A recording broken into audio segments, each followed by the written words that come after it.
What if everything we believe about the meaning of life is a lie? Samuel Beckett's philosophy hits hard. We search for purpose, but the universe remains silent.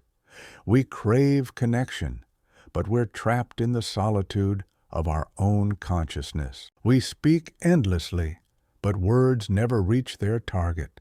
His characters aren't heroes. They simply continue to exist because they can't stop. I can't go on, I'll go on. This phrase reveals his entire philosophy. Beckett offers no consolation. He tears away all illusions and forces us to face the truth. Life is absurd, and we are stubbornly alive. And in this video, we'll try to understand what this great genius wanted to convey to us. Get comfortable, my dear viewer.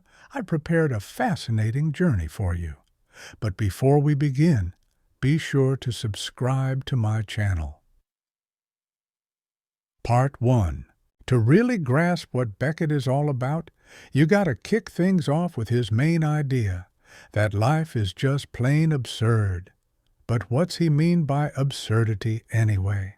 The word absurd comes from the Latin absurdus, which means something like out of sync or not fitting in. For Beckett, absurdity isn't about goofy antics or a lack of sense. It's all about this big disconnect between our hunger for meaning, direction, and understanding, and the universe's complete lack of interest in giving us any of that. Humans are wired to search for meaning. We love spotting patterns, weaving stories, and asking why. It's like we're on this quest for purpose.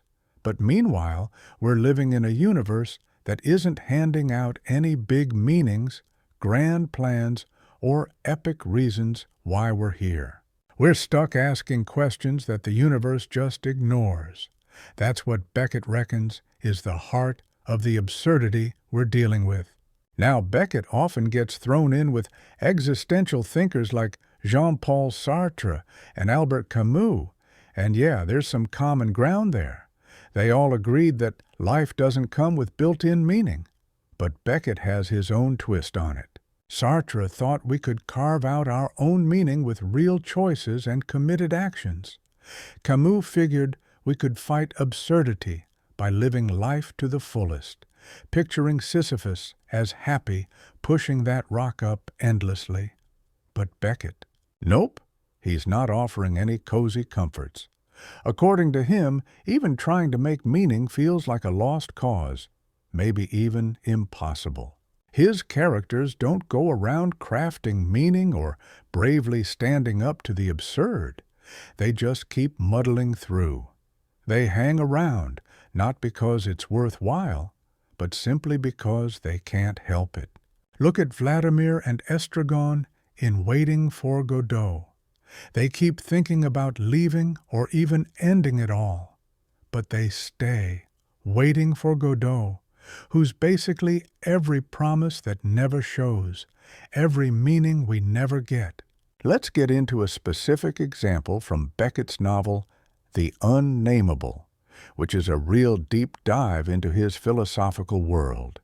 Here, the narrator, who might not even be a real person or even exist, goes on with this endless stream of words. Near the end, you hit maybe the most well-known lines Beckett ever wrote. I can't go on, I'll go on. Those words pretty much wrap up his whole philosophy. There's zero reason to keep going, no meaning in it, yet somehow we plod on. It's not about heroically toughing it out. It's just about existence that doesn't just switch off. But why is Beckett so focused on hammering in this idea of life being meaningless? Was he just some gloomy pessimist, a nihilist, out to bum everyone out? A lot of people get him wrong like that. Beckett was actually on this deep quest for total intellectual honesty, pushing it to the edge.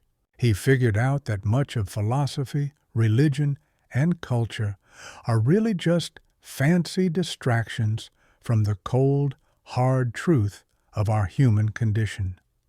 Think about how most people get by. We spin tales about progress, about our lives heading somewhere better, about our work having value, about love beating death, about our legacies living on. They're not outright fibs, but to Beckett, they're our ways of trying to add structure where there isn't any, to splash some color onto a universe that couldn't care less. Beckett wanted to strip away these illusions to see what was really there. What he found wasn't exactly nothing, but close, a bare minimum existence, just consciousness aware of itself, unable to break free or find any real justification. His works try to drag this minimal state into view for his audience. When you watch Waiting for Godot, you can feel time dragging by without meaning, the act of waiting for no reason, conversations that spin around without getting anywhere. It's not just explaining meaninglessness, it's making you feel it. And that's where the debates among scholars really kick in. Some people who dive deep into philosophical ideas and literary critiques think Beckett really highlights meaning by tackling its absence head-on. There's a philosopher named Alain Badiou who reckons that Beckett shows us how to keep going even when hope or solid ground disappears, and just doing that has philosophical weight. It hints at this basic human resilience, even when all our illusions have faded, standing firm against the pull towards meaninglessness.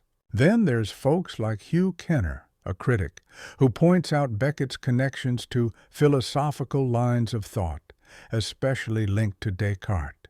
Descartes famously started with doubt until he reached his solid claim, "I think, therefore I am." But Beckett goes further. What if we start questioning even that certitude of being a thinking entity? His later pieces, like Texts for Nothing and The Unnameable, plunge into a consciousness that doubts its own existence, wrestling to affirm its identity as a self. This connects to another major theme Beckett digs into, the crisis of identity and selfhood. Traditional philosophy and psychology count on the idea of a stable self, an I that's consistent over time. Beckett flips this notion. The characters he creates often have shaky identities. They blur into one another, questioning whether they exist at all. Look at How It Is, for instance, where the narrator is trapped in darkness and grime, unsure if the beings he meets are real or just figments of his mind, uncertain whether his past actually happened or is made up. So why does any of this matter for how we grasp the human condition? Because if the self isn't solid or defined, all the typical ways we make sense of human life start unraveling. You can't really talk about things like growing as a person, being morally responsible, or living authentically if there isn't a stable you there to grow, take charge, or be genuine. Beckett nudges us to think maybe the self is just a story we tell ourselves, a fleeting bit of order amidst the chaotic stream of experiences. Connecting this to real life, when folks hit tough times or crises, they comfort themselves with thoughts like, "This will make me stronger," or "I'll find some meaning in this pain." These ideas depend on believing there's a continuous self that can improve through challenges, and that pain can turn into meaningful growth. But Beckett doesn't hand over these reassuring ideas of redemption. In his view, suffering is just suffering. It doesn't necessarily lead to personal growth or forging a tougher character. It just exists. It happens and continues to happen. While that might sound grim at first, There's a sort of liberation in it. It releases us from the pressure to find meaning in our pain or turn it into something greater than it is. Sometimes, pain is simply pain, and owning up to that can be more genuine than wrapping it up in false significance. Still, here's where critics throw an important challenge to Beckett's philosophy. If nothing has inherent meaning, if the self is shaky, and pain isn't redemptive, what foundation do we have for ethics? Why bother avoiding harm or chasing justice if everything feels meaningless and absurd? This isn't a tiny issue. Philosophers like Emmanuel Levinas have knocked certain directions of existentialism for lacking ethical depth, and similar critiques are aimed at Beckett. Beckett didn't exactly jump into the moral complexities head-on in his stories. He had this thread of care and empathy for those who are suffering, yet his tales don't offer an escape from their pain. There isn't a clear-cut set of moral rules coming from him, that's for sure. Some folks think maybe he was all about honesty in his work. No sugarcoating the tough stuff, just laying it all out there. Others argue, though, that just being real isn't enough. They think philosophy ought to lead us to choices and actions. To really understand what Beckett was about, you've got to consider his take on religion and the big existential questions. Beckett, growing up Protestant in mostly Catholic Ireland, always seemed to thread religious themes in his stories, even if he was stepping away from finding solace in faith. Take a play like Waiting for Godot.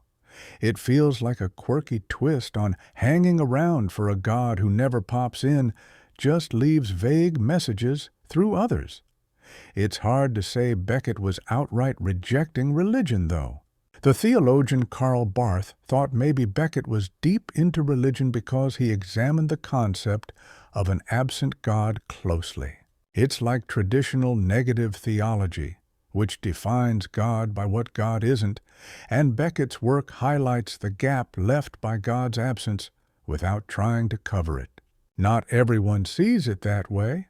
Some think Beckett was an atheist, looking at life minus any divine lens, whereas others believe his work is deeply linked to theology, staring into the void left by God's absence. Beckett's work leaves lots of room for debate, with no neat answers in the end. When you think about Beckett among other thinkers from the 20th century, it's clear he took a different path. The logical positivists were all about making language clear and trimming off the fluff. But Beckett? He played with the nonsense and chaos like his personal sandbox. Meanwhile, phenomenologists broke down how we experience things consciously.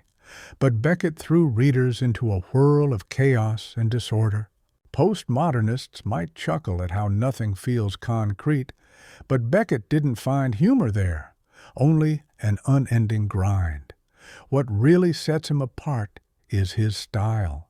He wasn't about crafting arguments or creating solid logical structures backed by reason or evidence in a traditional way. Beckett made you experience the weight of his ideas. Reading his stories or watching his plays, you truly feel the sluggish passage of time, witness the exhaustion of repeating pointless tasks, and sense the unraveling of self. This immersive feel is central to his philosophy. They're inseparable. Lastly, Beckett's thoughts on history and progress are worth noting. The early 20th century was buzzing with confidence. Folks thought science, technology, and reason were pathing the way to a better future. But then came 2 world wars, the Holocaust, nuclear weapons, and oppressive regimes. Beckett's works reflect the aftermath of these catastrophes, especially after his time with the French resistance during W. Turn.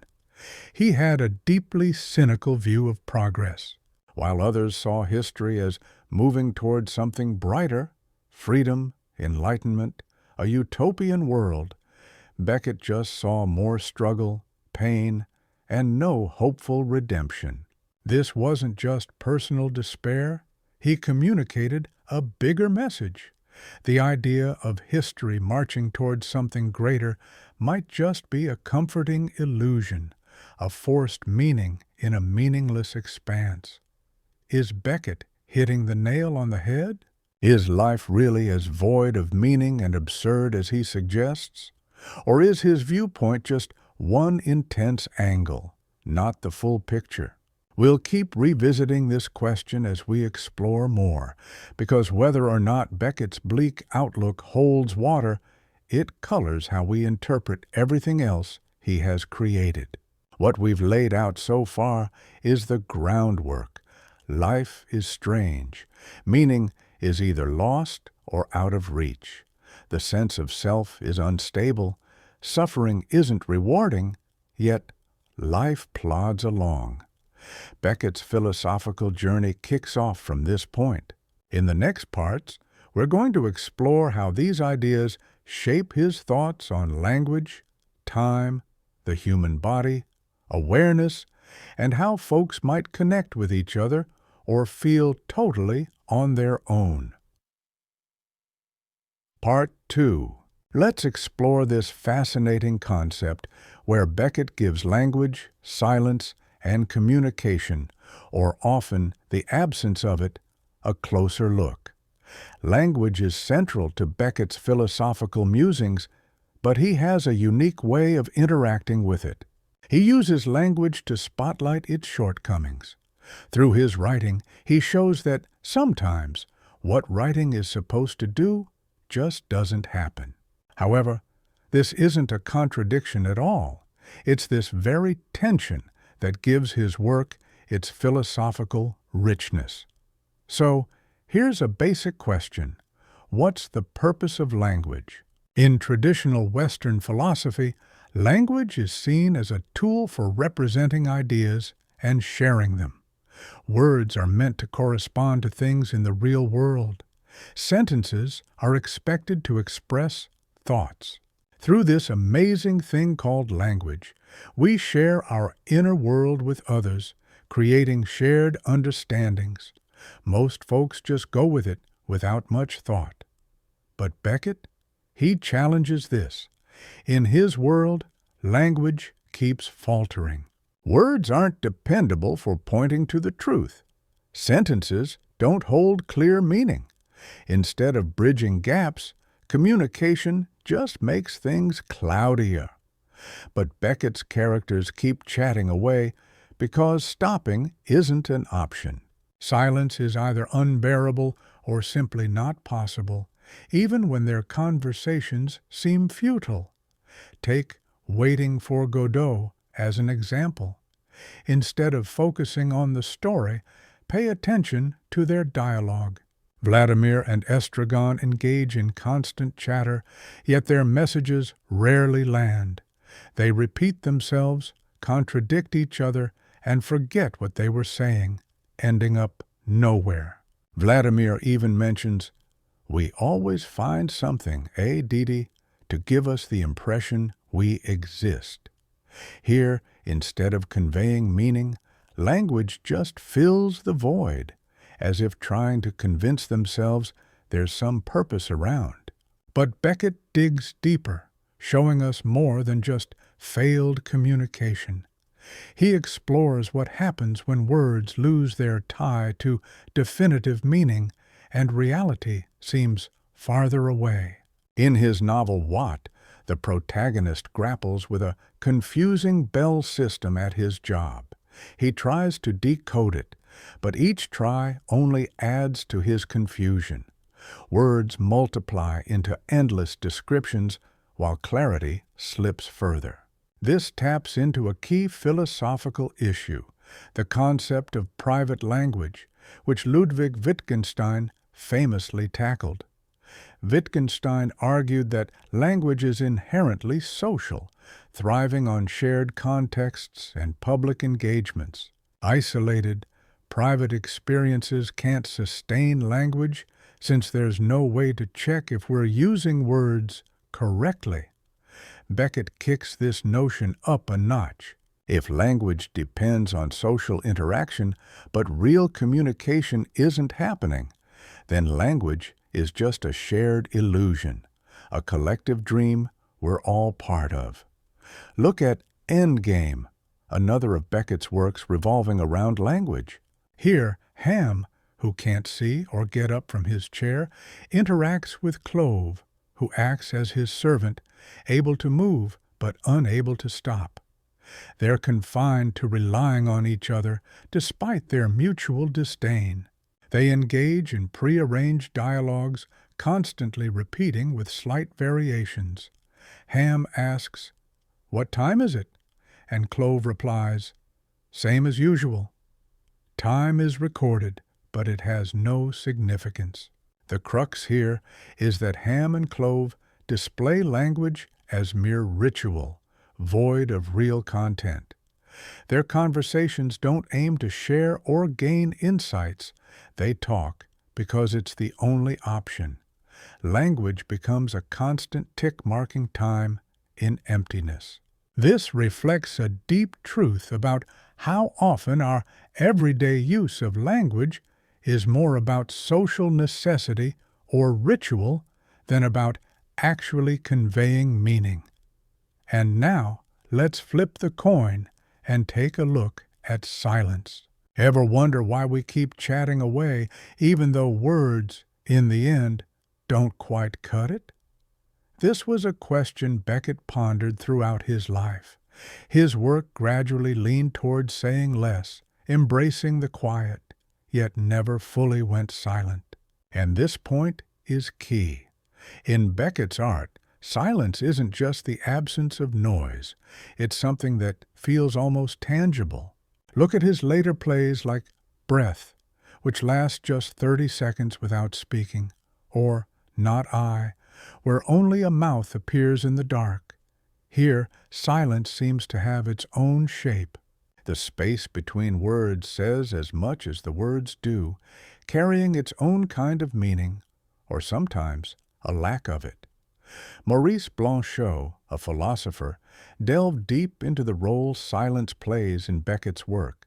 He proposed that Beckett was touching on a space Blanchot termed the neutral, which goes beyond just saying yes or no, beyond speaking and even beyond not speaking. Beckett's writing, as Blanchot saw it, highlights a kind of impossibility, the drive to speak when you can't, and a pull toward silence when silence itself seems unreachable. We find ourselves in a bind with these two failures lingering over us. So, what does this mean for real-life communication? Typically, when communication flounders, we fault either our skills in expressing or our ability to listen. It seems easy enough. Speak more clearly, listen more intently, try harder. But Beckett suggests something more jarring. The problem is much more intrinsic. Maybe language itself just doesn't cut it for what we're trying to do with it. When you're trying to spill your guts and the words just aren't enough, it's not about finding the right ones. It's about the fact that no words can ever fully create a bridge between two minds. In the end, each of us is wading through life alone, and words can't close this gap. This realization shakes up therapy, teaching, politics, anywhere communication is vital. If Beckett's take is on point, expectations need adjusting. Misunderstandings aren't just glitches fixable with better skills. They're part of the human experience. That doesn't mean we should throw in the towel on connecting with others, but we need to do it with a realistic view of what's truly possible. Not everyone sees it Beckett's way, though. Many philosophers and language experts find his view too gloomy. They argue that, for the most part, language serves its purpose. Science progresses thanks to specific terminology. Through talk, people plan big projects and foster relationships. Saying language ultimately fails seems to ignore its practical triumphs. Philosopher Donald Davidson, for instance, believed that most communication functions well enough for what we need. We may not hit perfect understanding, but who's chasing perfection? Language, they say, works fine at helping us grasp things sufficiently. From their standpoint, Beckett seems to have missed the plot, expecting too much of language. It's like saying walking fails because it can't make you fly.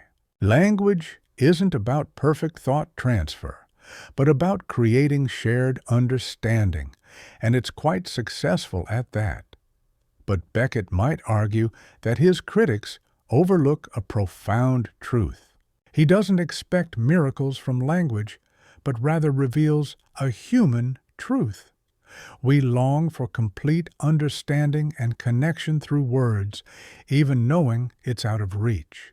So when we say language isn't working out, it's not just some bug. It's more like a core, existential thing. It underscores how we're all kind of caught in our own bubbles. Beckett had some opinions on language and power, too. He wasn't overtly political in his writing, yet people have explored how his views on language speak to broader power dynamics. The critic Theodore Adorno once highlighted that Beckett's writing style is like a pushback against the way oppressive regimes twist language to mess with people's minds.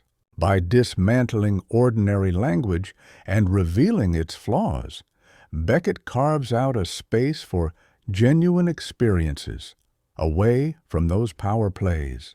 In a world overrun with spin, advertising, and political nonsense, Beckett's stumbling use of language might actually get closer to the truth than the slick stuff we're used to. His style, full of repetition and hesitation, serves as a counter to the fake, all-knowing tone you get from authoritarian talk. This perspective has influenced how people view Beckett's political role. However, it's quite complicated. If, as Beckett suggests, language is a total mess at its core, this applies to all sorts of communication, not just the shady, power-hungry kind. Therefore, even language aiming for revolution or freedom gets scrutinized. It's a tough sell for any political movement to find solid footing if every word is considered suspect, given that political agendas require clear language to set goals and unite people. We also need to think about those who laid the groundwork for these ideas before Beckett. Austrian author Hugo von Hofmannsthal shook things up with his famed Lord Chandos letter in 1902, where the guy in the letter basically loses faith in language's ability to capture reality. French poet Stéphane Mallarmé wanted to push language to the brink to express what typically eludes it. Beckett was aware of such thinking, but took it to even more extreme ends. What makes Beckett stand out is his refusal to turn to mystical experiences or poetic magic as a solution. Hofmannsthal's letter hinted that maybe some profound wordless experience could replace failed language. Mallarmé envisioned poetry reaching a kind of perfection way beyond everyday speech. Beckett rejects all these ideas. Language falls apart, silence isn't an option, and we just plow forward, stuck without any real fix in sight. Then there's another significant aspect of Beckett's work, how he juggled multiple languages and what that says about words and meaning. Beckett wrote not only in English but also played around with French, often going back and forth with his own works. These weren't mere translations, they were almost new creations. There are subtle but vital differences between the French and English versions of the same pieces. This suggests something crucial. No language holds the ultimate truth or meaning. By working in two languages, Beckett experienced firsthand how each is just another way of structuring thoughts. A concept might require a completely different approach in French compared to English, showing that language isn't just a transparent window into thought. Instead, it's a framework that shapes and even restricts thinking. This connects with the linguistic concept of the Sapir-Whorf hypothesis, which claims that language shapes how you think. However, Beckett seemed to adopt a more pessimistic stance. In his eyes, language doesn't just shape thinking, but can trap, constrain, or fail it entirely. There's also something personal about Beckett's choice to write in French. He once mentioned French allowed him to write without getting bogged down in style, stripping away the easy elegance he felt in English. Writing in French was like going minimalist on purpose, distilling everything to its essence. Through his artistry, he demonstrated the belief that truth emerges not from embellishment, but from stripping away and revealing what's left. To sum things up, we can't overlook some of Beckett's most radical language experiments, like his work, The Unnameable. Imagine there's this novel, kind of like someone rambling on about themselves, not really sure who they are or where they're headed. It's like they're asking themselves if they even exist, and as you go deeper into the book, it's like the writing just starts falling apart. The sentences get ridiculously long, with random bits thrown together all over the place, and the punctuation's a complete mess. By the time you reach the end, it feels like the words are just dissolving, like they can't hold themselves together anymore. So, what's Beckett's game plan with all this? Well, he's really pushing the boundaries of what words can actually do. If our minds are all over the place, confused, random, and messy, then maybe nice, tidy language just doesn't cut it. To really capture the chaos in our heads, the words themselves gotta lose it a bit. How the book's put together is tied up with what it's trying to say. When the language starts breaking down, it's like the character's identity is crumbling too. But here's the kicker. Is this what real life is like? Or is Beckett just being all artsy? Do our minds really fall apart like his characters suggest? Or is he just showing off his creative flair? If you ask the brain whizzes and psychologists, most of them reckon our thoughts are a bit more steady and organized than what Beckett shows. Sure, things can get wild upstairs, but generally, our minds do a decent job of keeping it together. Some people are all in on Beckett's side, saying that our daily thoughts are actually a mess, but we just keep tidying things up to make sense of it all. Beckett, they say, just pulls back that neat exterior, showing the chaos underneath. Others reckon he's just cranked it up for drama, focusing on the craziness without saying that's the whole deal. Then there's this big scholarly debate about where Beckett's style fits. Is he more of a modernist or a postmodernist? Modernists, like James Joyce, were all about stretching what language could do, trying to push it further. Postmodernists, though, often make a joke out of how language falls short, treating it like this playful thing without serious meaning. Beckett's kinda in between. He's not counting on language's fanciness to solve the problem of getting things across clearly, unlike modernists. For him, more words just mess things up more. Yet, unlike postmodernists, he doesn't think this failure is fun. It's heavy, like a missing puzzle piece. When it comes to the arts, Beckett's take on language has influenced loads of writers and creators. He's shown how keeping the words to a minimum, using silence and pauses, can sometimes make a bigger impact than being all wordy. Look at someone like Harold Pinter, a playwright who made pauses in his plays speak as loudly as the dialogue, all thanks to Beckett's influence, But there's a real pitfall here. Beckett's minimalism works because he's got a lot of deep thought behind it. If someone just tries to mimic his style without understanding the reasoning, it can end up as nothing more than an empty gesture dressed up fancy. Without depth, the style's just a show. We've also got to ponder how Beckett's ideas about language fit with today's debates over meaning and understanding. In the world of literature, there's been lots of back and forth about whether texts have fixed meanings or if everything's up for grabs, constantly changing. Beckett's work seems to say meaning's slippery and open-ended. He doesn't hand out clear answers in his stories. But here's the twist. Beckett himself was super clear about some parts of his work.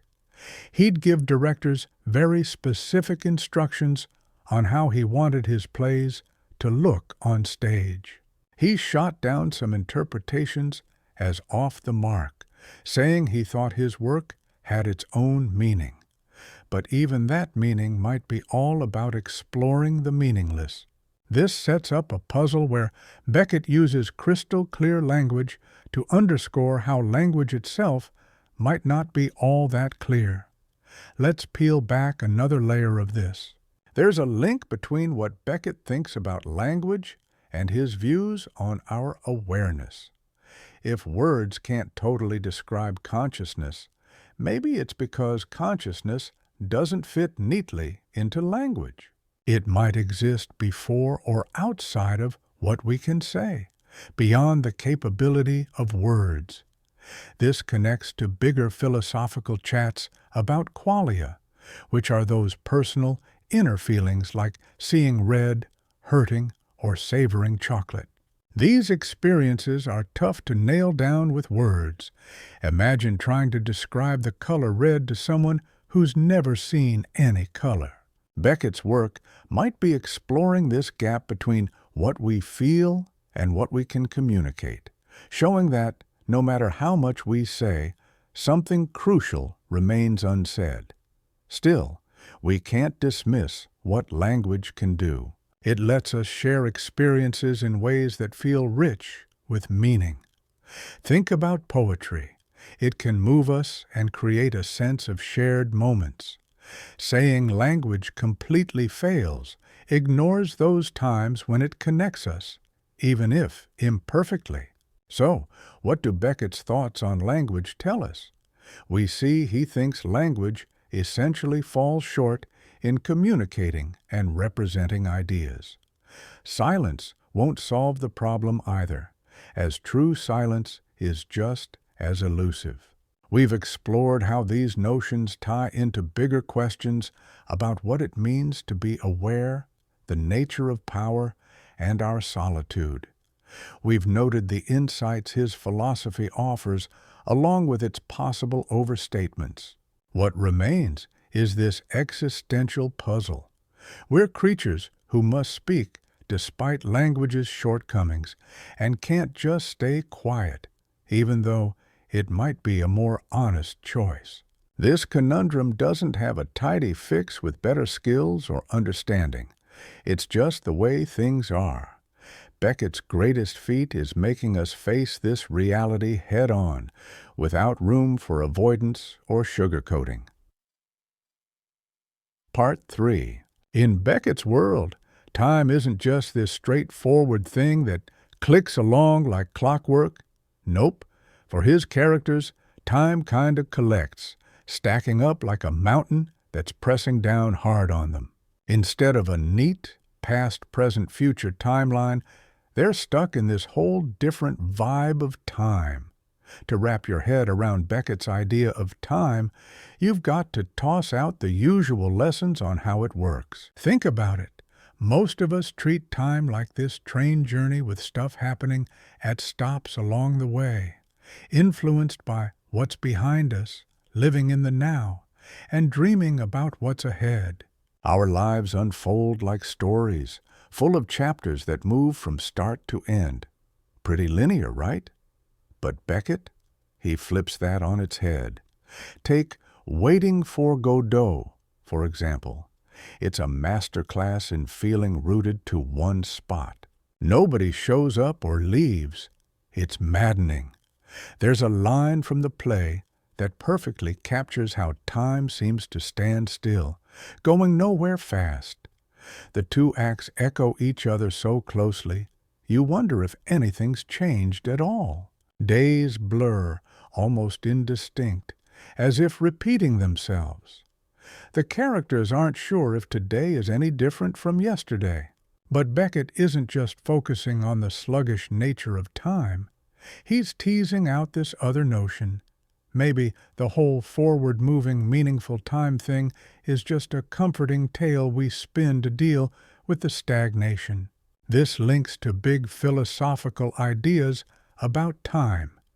There's eternalism, where every point in time exists all at once, like pages in a book.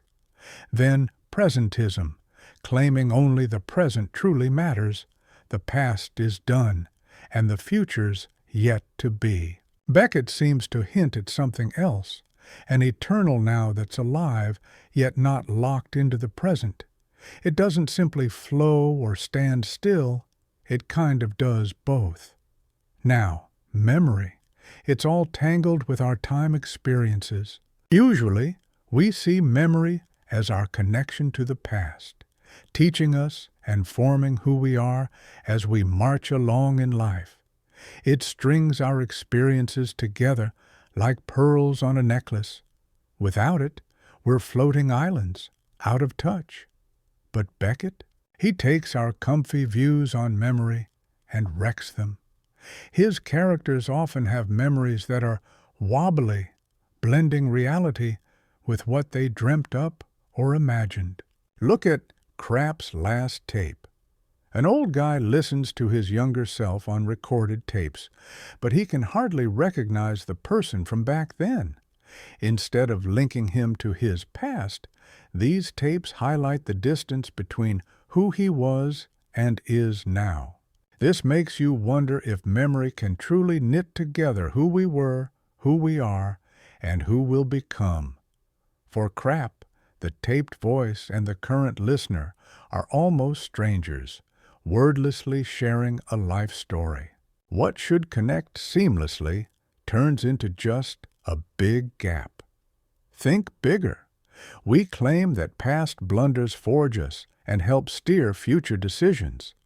We think of memory as the bridge carrying us from one self to the next, making life meaningful. Yet, in Beckett's view, things aren't so straightforward, which makes it quite a fascinating puzzle. What if our understanding of how time links moments isn't as sturdy as we believed? What if every moment is more isolated than we'd like to admit? This could shake up personal growth narratives, our coping mechanisms with past pains, and even how we perceive history. Now let's dive into Beckett's Endgame, which messes with our concept of time. Just thinking about the title, Endgame, brings chess to mind, strategizing the next moves, but the play reveals something unexpected. Ham and Clove are living in a crumbling world that feels like it's always on the brink of collapse, yet never quite ends. It's as if time is just one continuous stretch towards an ending that never actually arrives. Beckett really delves into this idea of endings, highlighting how vital they are to us. We shape so much of our lives around them, be it death, retirement, finishing a task, or solving a problem. Endings bring meaning and form to everything leading up to them. But what if we never really reach a true end? What if we find ourselves trapped in a loop where things are never fully completed? This isn't just a mental puzzle. It's a reflection of reality. Think about those instances when you felt close to finishing something, only to realize it's just another beginning. We often convince ourselves that life will feel complete once a certain thing happens, but new beginnings keep appearing, leaving no space for genuine closure. Beckett implies that real life doesn't include true endings, They're just mental constructs we use to cope. Switching gears, take Happy Days, another of Beckett's works, where time is explored in a remarkable way. Winnie, one of the main characters, ends up buried waist-deep in the first act and up to her neck in the second. Each day, her routine is the same. She wakes to a bell, sorts through her belongings, and talks to her mostly silent husband, Willie. Even as her predicament worsens, Winnie remains cheerfully optimistic, believing each day to be good. This portrays time's passage as more of a decline than growth. Despite her worsening situation, Winnie doesn't change or gain any new understanding. Her optimism isn't about courage. It's more like she's ignoring her stark reality. We're left questioning, is her cheerfulness something to admire or just denial? Finding happiness in grim situations, does it show strength or an unwillingness to recognize reality? This ties into modern discussions about resilience and positivity in mental health. Our culture often promotes being optimistic and soldiering on, even when times are tough. But Beckett's work questions if that's always wise. Sometimes optimism might equate to not facing reality. Maybe viewing things realistically, even pessimistically, is more truthful. Finally, Beckett's work connects with phenomenology, especially Edmund Husserl's views on experiencing time. Husserl talked about time awareness involving retention, holding on to the recent past, and protension, anticipating the immediate future. A present moment is layered with time, containing past remnants and future hunches. But Beckett seems to peel this back, showing characters stuck in a bare present where past memories fade fast and the future is unimaginable. Memories blur, planning becomes pointless, leaving only a hollow now. This raises a profound question. Is Beckett portraying a genuine form of consciousness, or is it merely a dramatic illusion? Experts in cognitive science and psychology would argue that a sense of time is essential for consciousness. Our minds are built on linking moments in time. Imagine trying to accomplish anything, speaking, moving, even thinking, without recalling what just happened or predicting what's next. That's why Beckett's characters feel exaggerated. They aren't real people. They're like artistic extremes. Some believe Beckett highlights a dimension of consciousness that science may overlook. Sure, on a basic level, consciousness relies on a timeline, but perhaps our experience of time's flow is more chaotic, more fractured than we'd care to acknowledge.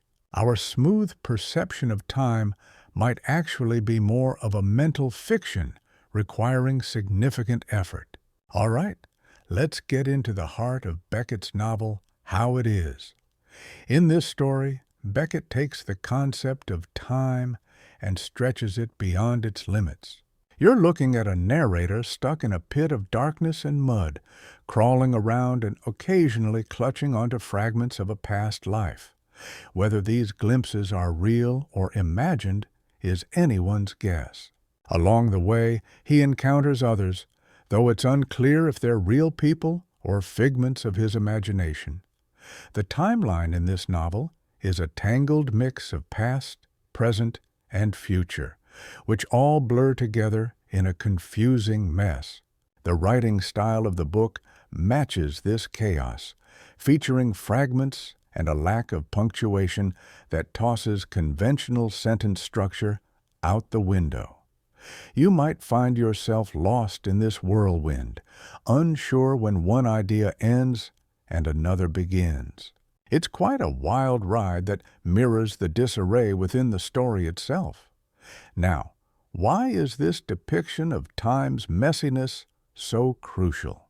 The idea here is that our usual neat view of time as past, present, and future is just a polished surface hiding an underlying chaos.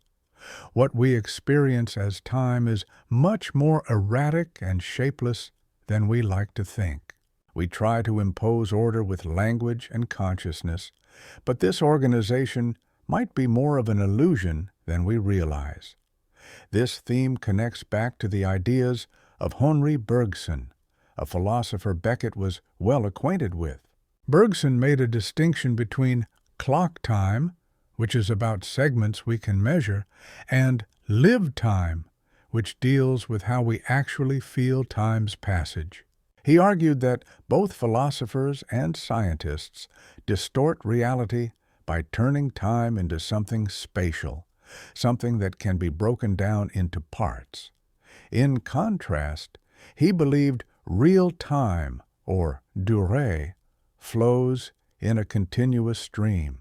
Beckett, however, takes this into darker territory. While Bergson found richness in lived time, Beckett sees it as aimless and chaotic, without a clear framework. In Beckett's world, experiencing time feels heavier, more burdensome, than merely watching the hands of a clock move. Think about Beckett's take on time as a lens through which to view trauma and psychological distress. People often describe trauma as something that disrupts the usual linear perception of time. Anyone who's been through trauma knows how difficult it can be to integrate that event into the narrative of their life. It lingers, casting a shadow over the present as though it just occurred. Meanwhile, the future feels elusive or distant. This concept is known as traumatic time. Beckett's characters seem caught in a similar bind. They can't seem to progress beyond their immediate circumstances, can't weave together their past and present, or even dream of a future. Is Beckett reflecting on the broader human experience, or is he zeroing in specifically on the mindset of those scarred by trauma?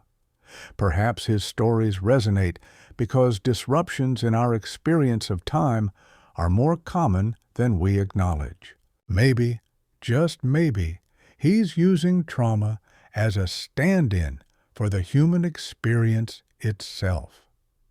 Lastly, let's touch on the idea of habit, which connects with time, memory, and identity. Beckett wrote an essay about Marcel Proust, delving into how habits dull our senses. We lean on habits to navigate life because they make things smoother. But these same routines can stifle our awareness, diluting our potential to truly live. When routines become second nature, we tend to overlook them. In Beckett's works, habits become a kind of time trap. The characters are stuck in pointless loops. Day after day, you see Vladimir and Estragon doing the same things over and over. Winnie follows her rituals like clockwork. These habits may provide a framework for time, but they strip it of any real meaning. The characters, trapped in their repetitive cycles, can't break free to experience time authentically. When you think about it, this idea resonates with our everyday realities, where life often runs on autopilot, waking up, getting ready, commuting, working, eating, sleeping, rinse, and repeat. We all have those daily routines that keep our lives on track, but ever feel like you're stuck in a loop, like a character in a Beckett play? Time marches on, yet nothing really happens. So, how do we stick to the routines we need without getting caught in that monotonous cycle Beckett describes? Let's dive into consciousness a bit. Beckett plays with the idea of consciousness and its link to time, since our awareness is tied to it. But what does consciousness look like in Beckett's world? His characters seem to think and speak, but their self-awareness is a little hazy compared to what we typically imagine. In the unnameable, consciousness almost seems detached from any stable identity. The narrator is all confused about who's doing the thinking or where these thoughts are coming from. There might not even be a clear I in the picture. This makes us grapple with one of philosophy's big questions. How do we form subjective experiences? What are they made of? And do you even need a defined self to have those experiences? Beckett hints that consciousness could be more of a process without a clear owner, more like experiences happening without a stable observer. This idea challenges the old belief that a thinking I is where knowledge starts. If there isn't a stable subject, if consciousness is just ongoing experience with no clear owner, the whole foundation of Western philosophy shakes a bit. But we have to ask ourselves, is this philosophy or just Beckett being dramatic? Neuroscience shows us that the idea of a stable self is more of an illusion, with consciousness being more like a puzzle made of scattered pieces. Still, some level of coherence seems necessary for consciousness to exist at all. So maybe Beckett's fragmented view of consciousness is an unreachable extreme. Next, let's connect Beckett's thoughts on time to death and mortality. Many philosophers say death is the final act that gives life its structure. Heidegger famously said that living authentically means recognizing your own mortality, and that awareness gives weight to your decisions. But Beckett's characters can't seem to die, or at least death keeps eluding them. In Endgame, Ham wants it all to end, and for death to finally arrive. But it doesn't. In The Unnameable, the narrator can't die because there's no clear self to die in the first place. This adds another layer to Beckett's view. Maybe death doesn't provide the closure or meaning we think it does. In Beckett's universe, even death, which we all think of as the ultimate ending, is confusing and ambiguous. This has a big existential impact. If we can't rely on death to give meaning and structure to life because it marks an end, we're left without that source of meaning. Life feels like an unending series of events with no resolution, suffering on without the relief of an end. This might be Beckett's harshest truth about our existence in time. Let's think about whether Beckett's ideas about time are logically consistent. Some scholars argue his work is full of contradictions. Imagine a world where time doesn't move and nothing changes. If that were true, how would plays even exist? Drama needs events to happen in sequence over time. Characters can't hold conversations if there's no time for words to be said. Beckett's plays lean on time's flow even as they question it. Some folks think Beckett's not arguing that time doesn't pass at all, but that its passing is meaningless. Time moves on, but nothing really happens, or what does happen doesn't seem to matter. It's the difference between just moving through the motions and truly experiencing significant change or growth. Let's dive into how Beckett's thoughts connect with how we deal with time nowadays. A lot of us have this weird feeling where time seems to be speeding up, yet dragging on at the same time.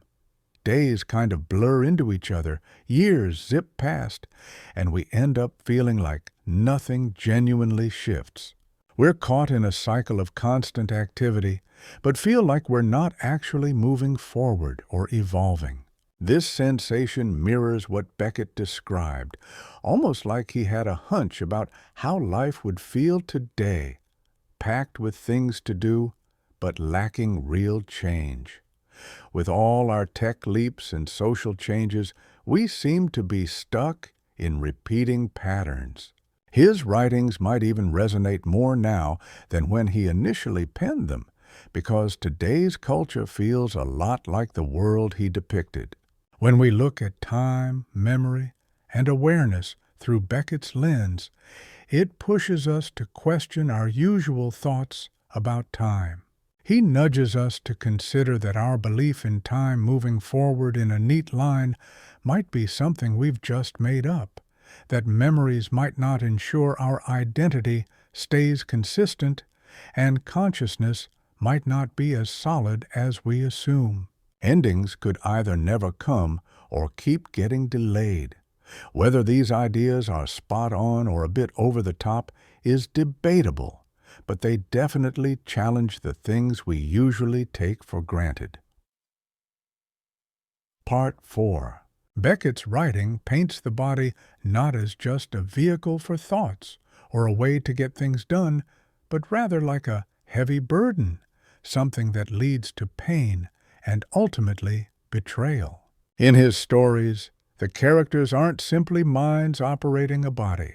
Instead, they're bodies first, with an unfortunate awareness trapped inside, decaying alongside deteriorating physical forms that make life tough, disgraceful, and eventually lead to their ruin. Let's dig deeper into Beckett's vision. Body-wise, things are pretty grim in his world. They don't work right. Think about characters who are blind, unable to move, can't stand up, are buried halfway in the earth, or jammed into containers without arms or legs. This isn't just about creating a scene, it's conveying big ideas. This bodily breakdown isn't a random tragic event in otherwise healthy folks. Beckett is underlining a point, that decay is the central truth of life, and he's pulling it out for everyone to see. Take a look at how Endgame kicks off. There's Ham, who can't move, Clove, who can't sit, and Nag and Nell, who are restricted to what they can glimpse from inside their trash bins. These aren't meant as literal takes on disabilities, but more what the disabilities represent. The mix of what each character lacks suggests that nobody's whole. We're all missing bits. Our bodies never fully match up with what we feel we need. So, what's this really about? A lot of Western philosophers like Plato and Descartes have clearly ranked the body as less important than the mind or the soul, which they see as capable of rising above through thought or spiritual experiences. Beckett agrees that bodies are weak, but he argues that there's no escaping into pure thought or soul. We're stuck with our deteriorating forms, but he probes even more than just accepting that mind and body are split. Beckett questions whether they can be separated at all, as his characters' thoughts mesh with their physical conditions. Ham's inability to move limits not just his actions, but his perception and emotion. For him, consciousness isn't just residing in a body, it's intimately connected to it. Let's check out Happy Days and the character Winnie. She's literally stuck in the earth, first up to her waist, then later, deeper, up to her neck. Yet she keeps on with little things each day, like putting on lipstick or brushing her teeth. These actions are her way of exerting some order, creating any control she can manage. What does this say about our link between the body and identity? For Winnie, her very self is bound up in these physical actions. She's not a person who occasionally does these things. She is those actions. This suggests our identity isn't just rooted in the mind or soul, but in our doings and physical selves. Who we are is in what we do, and once our bodies start failing, our sense of self starts to stagger as well. This opens up challenging ideas about how we view aging, disability, or illness. These days, Many folks like to think someone remains the same person even as their body deteriorates, saying stuff like, "She's still who she is, despite the dementia," or "His spirit's still strong, even if his body isn't." Such beliefs put mind and spirit over the physical. Beckett flips this comforting view on its head. If we tie consciousness and identity to our physical being, then when the body breaks down, so does the self. Someone deeply impacted by dementia may not stay the same person anymore. A person who's now paralyzed can end up profoundly changed due to their physical conditions. This isn't an easy truth, and it's one many of us don't want to face. And now on to pain and suffering, which Beckett places right at the forefront in his work. His characters face relentless physical hardships. They're hungry, worn out, in pain, and always struggling to find any ease. Living through pain doesn't always lead to some grand epiphany or inner strength. It's just one of those raw truths about being human. This notion challenges the idea in many beliefs and philosophies that suffering serves a purpose. For instance, Christianity suggests suffering can bring spiritual growth, while Stoicism thinks it can build character if you handle it right. In Buddhism, understanding the root of your suffering can help you overcome it.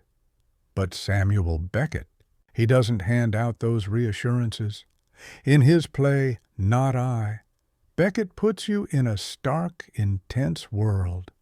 All you see is a mouth yammering away in the dark, frantically recounting bits of a woman's distressing life. That mouth avoids I, sticking with she instead, turning the entire being into mere speech, almost obsessively so. The sense of self gets wiped out. Beckett shows suffering so deep it erases the very identity of the person going through it. There's no poised figure enduring the torment, only an unyielding, nameless agony.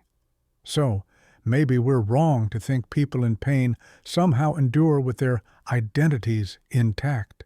What if intense pain just obliterates that sense of self instead of making it stronger?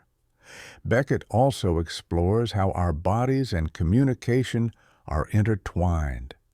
Talking isn't purely mental. It involves breath and movement too. His characters struggle with speaking, losing track, and faltering, hinting that language ties into the body. In his book, Malloy, the protagonist finds it harder to move as his body deteriorates. His storytelling becomes equally hobbled, like his body's breakdown is sapping his narrative capability. By the novel's end, he's almost immobile, and his tale turns into near nonsense. Body and story go hand in hand, prompting us to rethink life narratives. We often view them as mental or spiritual, constructing our past and identity. But if our storytelling depends on physical capability, then, as the body fades, so does our tale. For an elderly person losing memory and unable to recount their stories clearly, it's not mere neglect, it's the body's inevitable failing. Now, on to sex and desire in Beckett's world. They're barely there. His characters might recollect past sexual moments or desires, but they're always faded and elusive. Their current reality is all about getting by, not longing or desire. In Krapp's last tape, the older Krapp listens to earlier years where he recounts a romantic moment on a boat. That younger version speaks with vivid emotion, but the older Krapp can't connect anymore. All he's left with are memories of what once stirred him. The body's decline erases sexual want and vitality, too. What's Beckett driving at with all this? In modern thought, like psychoanalysis, sexuality is often seen as essential to our identity and consciousness. Freud, for example, thought sexual drive was central to our psyche. But Beckett offers a picture where awareness goes on without sexual desire. So, what remains when desire dwindles? Just being, sensing without yearning, existing without drive. This raises a question.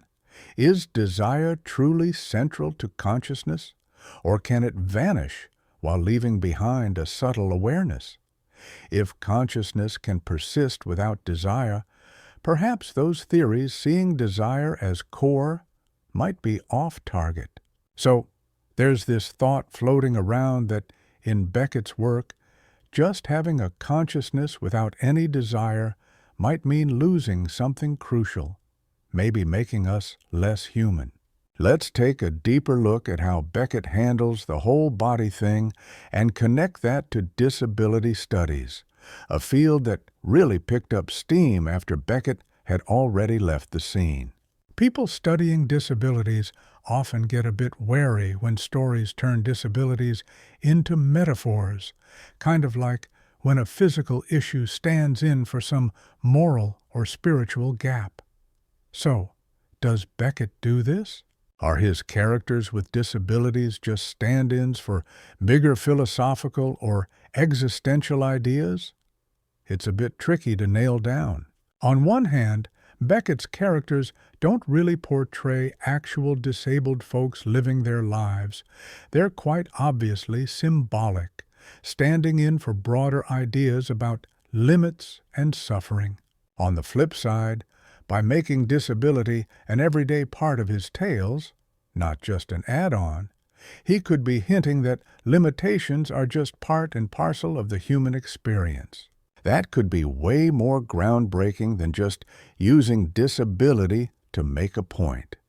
Scholars in disability studies don't all see this the same way.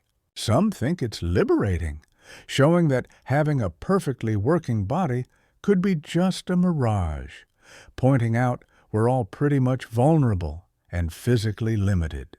Others reckon he's borrowing disability to spin heads on deep thoughts without truly diving into what disabled folks really go through. There isn't a straight-up answer, and maybe that's a good thing to chew on. We'd do well to also look at how Beckett's take on the body links up with today's medical ethics, especially around end-of-life stuff and assisted dying. His characters often wish for an end, but can't really reach it, stuck in bodies that carry on even when they're ready to call it quits. This mirrors real-world scenes where tech can keep folks alive longer than they might want. Beckett doesn't hand over clear moral guidelines, but he lays bare the heavy existential questions in play. What's it mean to go on living if it only ropes you into never-ending suffering? Should we keep pushing forward just because our bodies can hack it? These aren't hypothetical musings. They're real-deal situations for a lot of people, and Beckett drags these truths onto the stage. Looking at senses and how we get a read on reality in Beckett's work, his characters often deal with sensory setbacks. They might be blind, deaf, or just can't feel things the way they should. The sensory world doesn't dish out clear info about what's going on around them, which fuels his whole skepticism about whether we can really know squat about our surroundings. In his soul film piece, a character tries to dodge perception, ducking out of sight. The camera's eye keeps hounding him, and in the end, we find out he's trying to hide from his own self-awareness. But that's a lost cause. You just can't escape your own awareness. Even if you shut your eyes, there's always some flicker of consciousness. This points out that having a body puts us square in the line of perception. Seeing and being seen are wound tight into our being. Skipping the sensory experience isn't an option unless you want to forfeit consciousness. And diving into the nitty-gritty, eating, pooping, all those bodily functions Beckett throws into the mix. These aspects of bodily life often get sidelined by big thinkers, dismissed as mere biological processes, not worthy of deep thought. But Beckett drags them front and center, keeping philosophy from floating off into abstract land. Take Malone Dies as an example. The main guy, Malone, is bedbound, relying on others to help with life's basics. He talks about waiting for food, needing to pee, and grappling with all sorts of bodily challenges. These physical elements keep crashing into his attempts at storytelling and pondering the bigger questions. Philosophy really needs to acknowledge that our thoughts and awareness aren't separate from what's going on inside us, like our digestive processes or bathroom trips. Some thinkers dive into the parts of being human that make us squeamish, the messy bits we usually don't like to think about because they interfere with how we see ourselves as self-contained, autonomous beings. Things like bodily fluids and decay remind us that we aren't completely closed off. We're connected to the physical world around us through our bodies. Beckett doesn't shy away from this reality. It's interesting to compare how Beckett sees the body with views from feminist thinkers and philosophers like Maurice Merleau-Ponty, who see the body and mind as interconnected, with our physical selves as the way we engage with the world. We experience, react to, and grasp life's happenings through our bodily presence. Beckett, however, explores this bond between mind and body from a somber angle.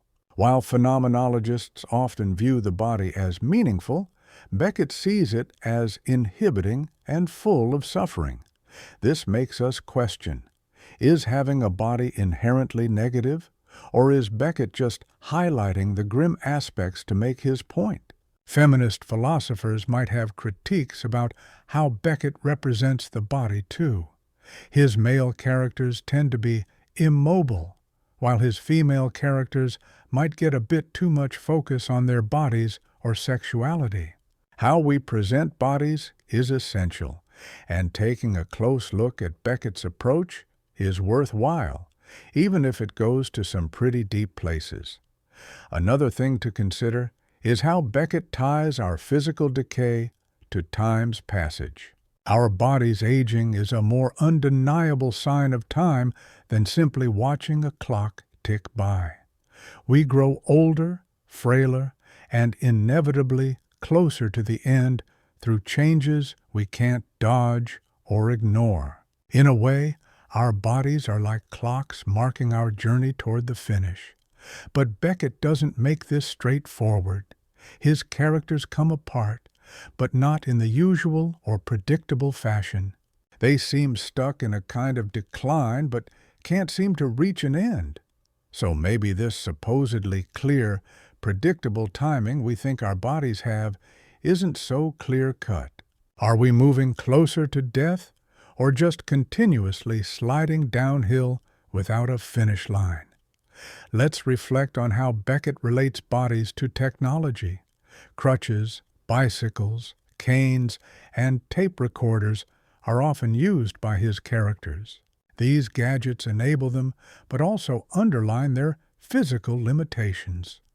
Nowadays, our dependency on technology has only intensified, with glasses, hearing aids, implants, and gadgets helping to enhance what our bodies and minds can do. The boundary between our natural selves and technological boosts is blurrier than ever. Beckett foresaw this blending, illustrating how our bodies always seem to need some extra help. In essence, Beckett's view of physical existence paints consciousness as deeply tied to imperfect, aging, fragile bodies. This isn't some temporary hassle, it forms a fundamental element of our identity.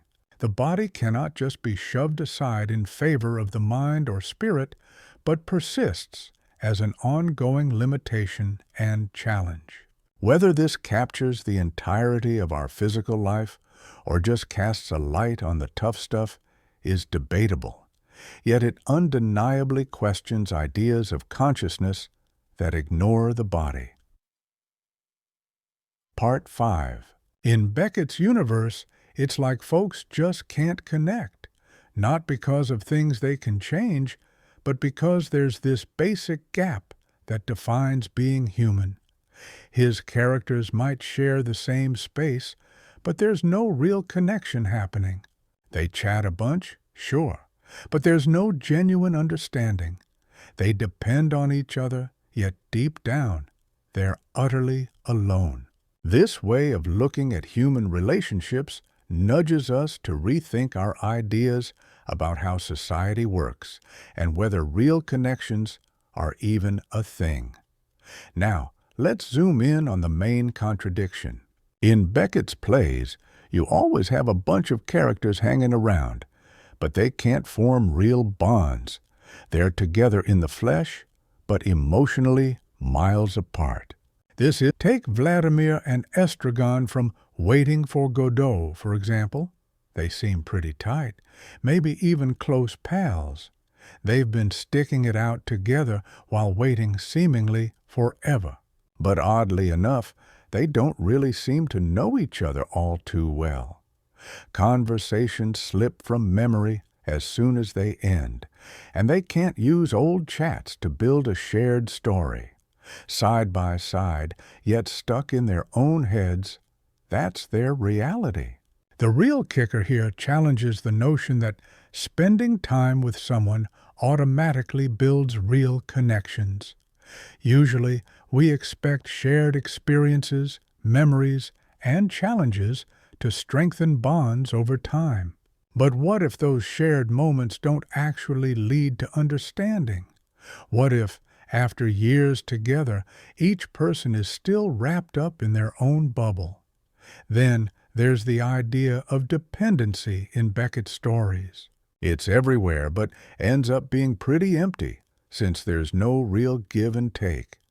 In Endgame, you've got Ham relying on Clove to move, see, and engage with the outside world. Clove, meanwhile, looks to Ham for a sense of purpose or guidance, or maybe just to find a reason to exist. But this reliance doesn't create warmth or connection. Instead, it leads to frustration.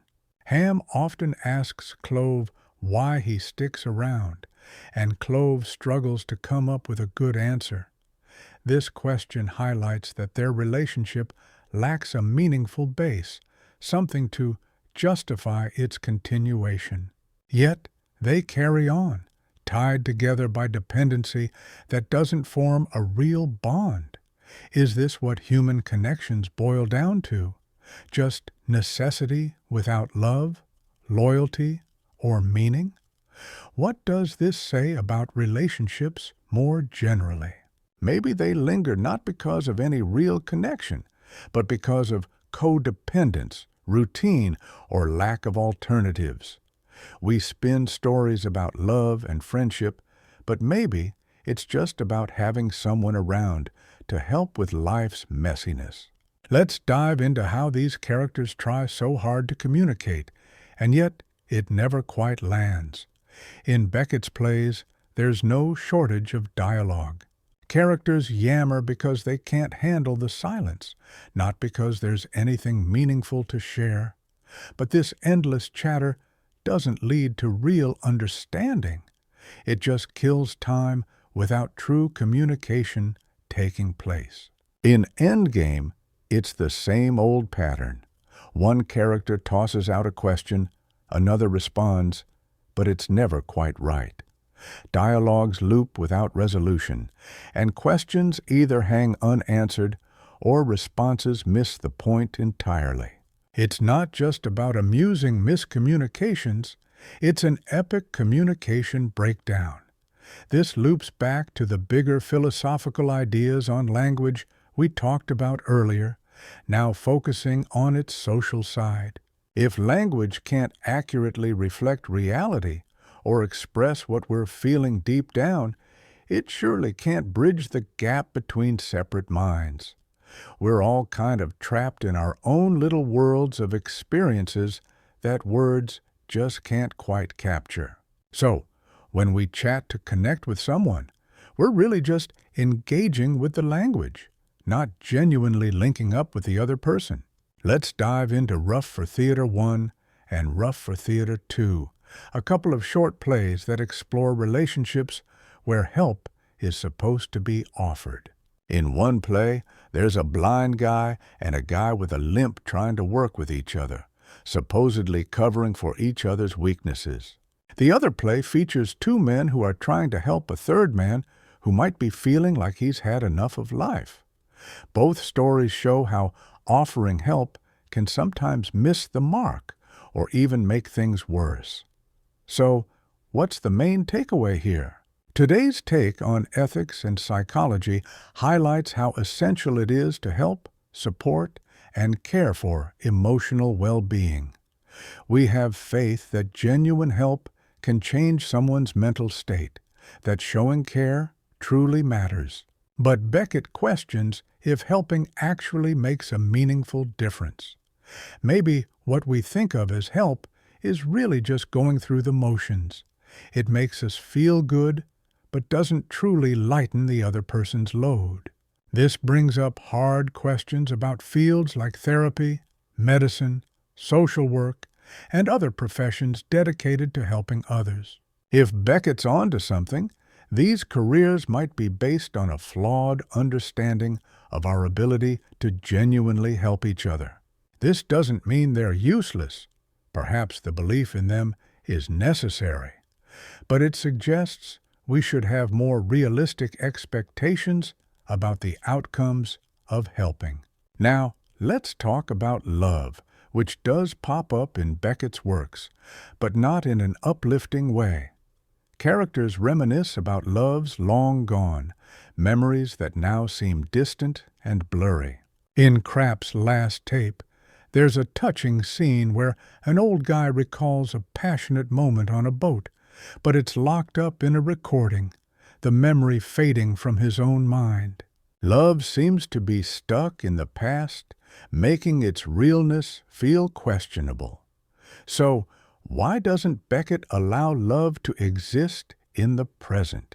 Is it because love can't truly happen, or because over time it sort of crumbles into the strained dependencies he showcases?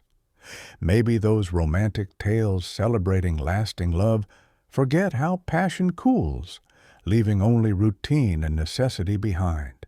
Or perhaps Beckett chose the wrong examples, ignoring successful loves. Now consider the parent-child relationship in Endgame with the characters Nag and Nell, Ham's parents, living in trash cans. They brought their child into the world, often seen as an act of love and hope, yet their son treats them with disdain and wishes they were gone. This messes with the idea of family being a sacred bond of real connection. We often say family bonds are special, that being related means having a deeper sense of duty and love. But what if family is just another kind of obligation without any real connection? What if sharing blood doesn't really create a strong bond? Finally, let's look at Beckett's view on marriage and long-term relationships. In Happy Days, Winnie keeps talking to her husband Willie, who barely replies. She performs for him, tries to get his involvement, craving his attention, yet he mostly ignores her. This portrays marriage as one partner putting on a show for someone who's barely present. Still, Winnie seems to need whatever they have, flawed as it is. Her words are directed at Willie even when he's not really listening. She exists alongside him despite their shaky and unfulfilling connection. This might suggest that people crave the structure of a relationship even when there's not much depth, showing that we can't fully live alone, even while we wrestle with finding true connection. This says a lot about our understanding of loneliness and feeling socially disconnected. When we think about being alone, it's usually about being by ourselves, away from others, right? But Beckett digs deeper, showing us that the real sense of isolation can happen in a crowd, especially when we try but fail to connect with others. It's like you could be lonelier with another person than when you're by yourself, because their presence just magnifies that unbridgeable divide between you. And then there's this idea of being acknowledged as being crucial to who we are, something thinkers like Hegel have pointed out. We basically come into our own when others see us for who we truly are, when they notice we exist. Without this acknowledgement, our whole sense of self starts to feel shaky. But what if you can't get that recognition, or it doesn't quite match up with how you see yourself?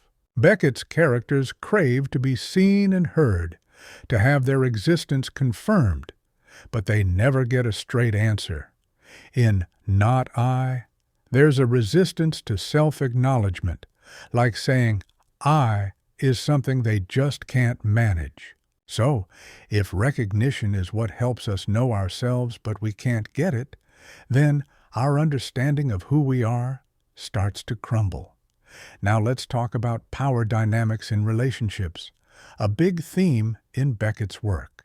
He often portrays relationships where one person holds all the cards and the other just goes along. Think of Pozo and Lucky in Waiting for Godot, or Ham and Clove in Endgame. These aren't mutual partnerships. They're one person using the other to feel superior. Take Pozo and Lucky. Lucky's literally on a leash and gets treated like an animal. But here's the twist. Pozo needs Lucky too, even though he won't admit it. This master-slave setup shows that they're both dependent on each other. Beckett seems to say that lots of relationships have these power imbalances, and people might not even see it. Even though we like to think of friendships as equal, there's often a bit of imbalance and dependence. So, can relationships ever be truly equal, or is some kind of hierarchy just a part of being human? Let's talk about whether Beckett's take on relationships reflects a universal human experience or just aspects of modern Western life. Some folks believe his portrayal of disconnected, failing relationships mirrors today's Western lifestyle, where family and community ties have weakened due to capitalism and the focus on individuality. Seen this way, Beckett isn't talking about all humans, but rather a specific point in history. Yet others argue Beckett hits on something timeless about being human, that the gulf between minds is a permanent fixture, not constructed by society. No matter how society changes, true connection might be eternally elusive. It's not easy to untangle because it ties into bigger questions about how much human nature is shaped by society. What's clear is that Beckett's view resonates with how many people feel about modern life, whether it's an age-old truth or not. Now, let's think about friendship, a relationship that philosophers since Aristotle have considered top tier. Aristotle talked about friendships where each person helps the other improve through mutual support and understanding. But in Beckett's world, those kinds of friendships are absent. Take Vladimir and Estragon. They might seem like friends since they stick together and share history, but they don't really help each other grow or even remember each other well. If this is what friendship looks like here, it's stripped of the things that typically give it value. What remains is a sort of sticking together without purpose or payoff. This challenges the idea that friendship is about growth and meaning. Maybe most friendships resemble Vladimir and Estragon's more than the ideal ones Aristotle described. People often keep up their connections just out of routine, not stopping to dig into the reasons why. They don't comfort each other because of deep bonds, but just because they're familiar faces in each other's lives. Now, let's think about how touch comes into play, or rather, doesn't, in Beckett's stories. His characters might be physically near or even touch occasionally, but these instances don't create any real bonds between them. These moments can even highlight the divide between individuals rather than bridge it. Even when contact happens, their minds remain distant. This seems particularly significant today, when so much emphasis is placed on the importance of touch in building emotional connections. We usually believe that physical touch can bring people closer, that a hand on the shoulder can create understanding. But Beckett suggests that even when bodies are near, minds can be far apart, and mere proximity doesn't forge a connection between souls. Let's dig a bit deeper to see if Beckett is just being pessimistic, or if there's a deeper ethical message here. Philosophers like Emmanuel Levinas propose that genuine ethics arises from recognizing how different others are from ourselves. This means accepting that we can never fully understand or own their experiences. From this perspective, Beckett's portrayal of inherent separateness could be essential because it stops us from presuming we completely understand others. It's not just about gloom, it might actually free us. If we acknowledge that full understanding isn't possible, it makes us humble about our assumptions about others, recognizing their uniqueness. This prevents us from confining others within our viewpoint. However, this idea brings challenges too. If genuine connection is impossible, how do we construct a foundation for ethical responsibility? Why does another's suffering matter to us if a true relationship is unattainable, if we can never fully connect? Ethics seems to require some form of connection, a link that makes another's pain significant to us. Considering today's world of social media and technology, it might be worsening the isolation Beckett describes. We've never had more ways to reach out, yet many people feel lonelier. We have countless online friends, but rarely build true connections. We communicate more, but understand less. Beckett might have foreseen this techno-mediated disconnect. It's like we're always talking, yet nothing truly gets said. His character's endless chatter without true communication could be a preview of the social media age, where showcasing relationships trumps actually forming them. Lastly, we need to ask if Beckett's universe truly leaves space for genuine human connection, or if it nudges us to find connection in small, modest moments. Perhaps real bonds are rare and ephemeral. Maybe they're not meant to last, but they shine through in brief glimmers that mean so much because of their rarity. Some readers find tiny acts of kindness in Beckett's stories, little gestures of care that, while not solving huge problems, acknowledge shared suffering, even when sharing feels impossible. When diving into Beckett's portrayal of relationships, it seems to explore people living nearby without ever really connecting. They lean on each other without forming deep ties, constantly talking without truly understanding. Whether this paints the full picture of human interaction or just highlights its shortcomings is a matter of ongoing discussion, but it undeniably challenges our comfortable ideas about how we coexist in society. Part 6. Beckett's not just handing out a roadmap for art. He's revealing the paradoxes within by mixing the how and the what, making us reconsider the whole idea of style versus substance. Let's rewind to a letter Beckett penned to Axel Korn, a German director, back in 1937. This was way before anyone really knew his name. Beckett was already toying with this wild idea about literature. It could be so comfy in its emptiness that it wouldn't even realize it was shedding layers.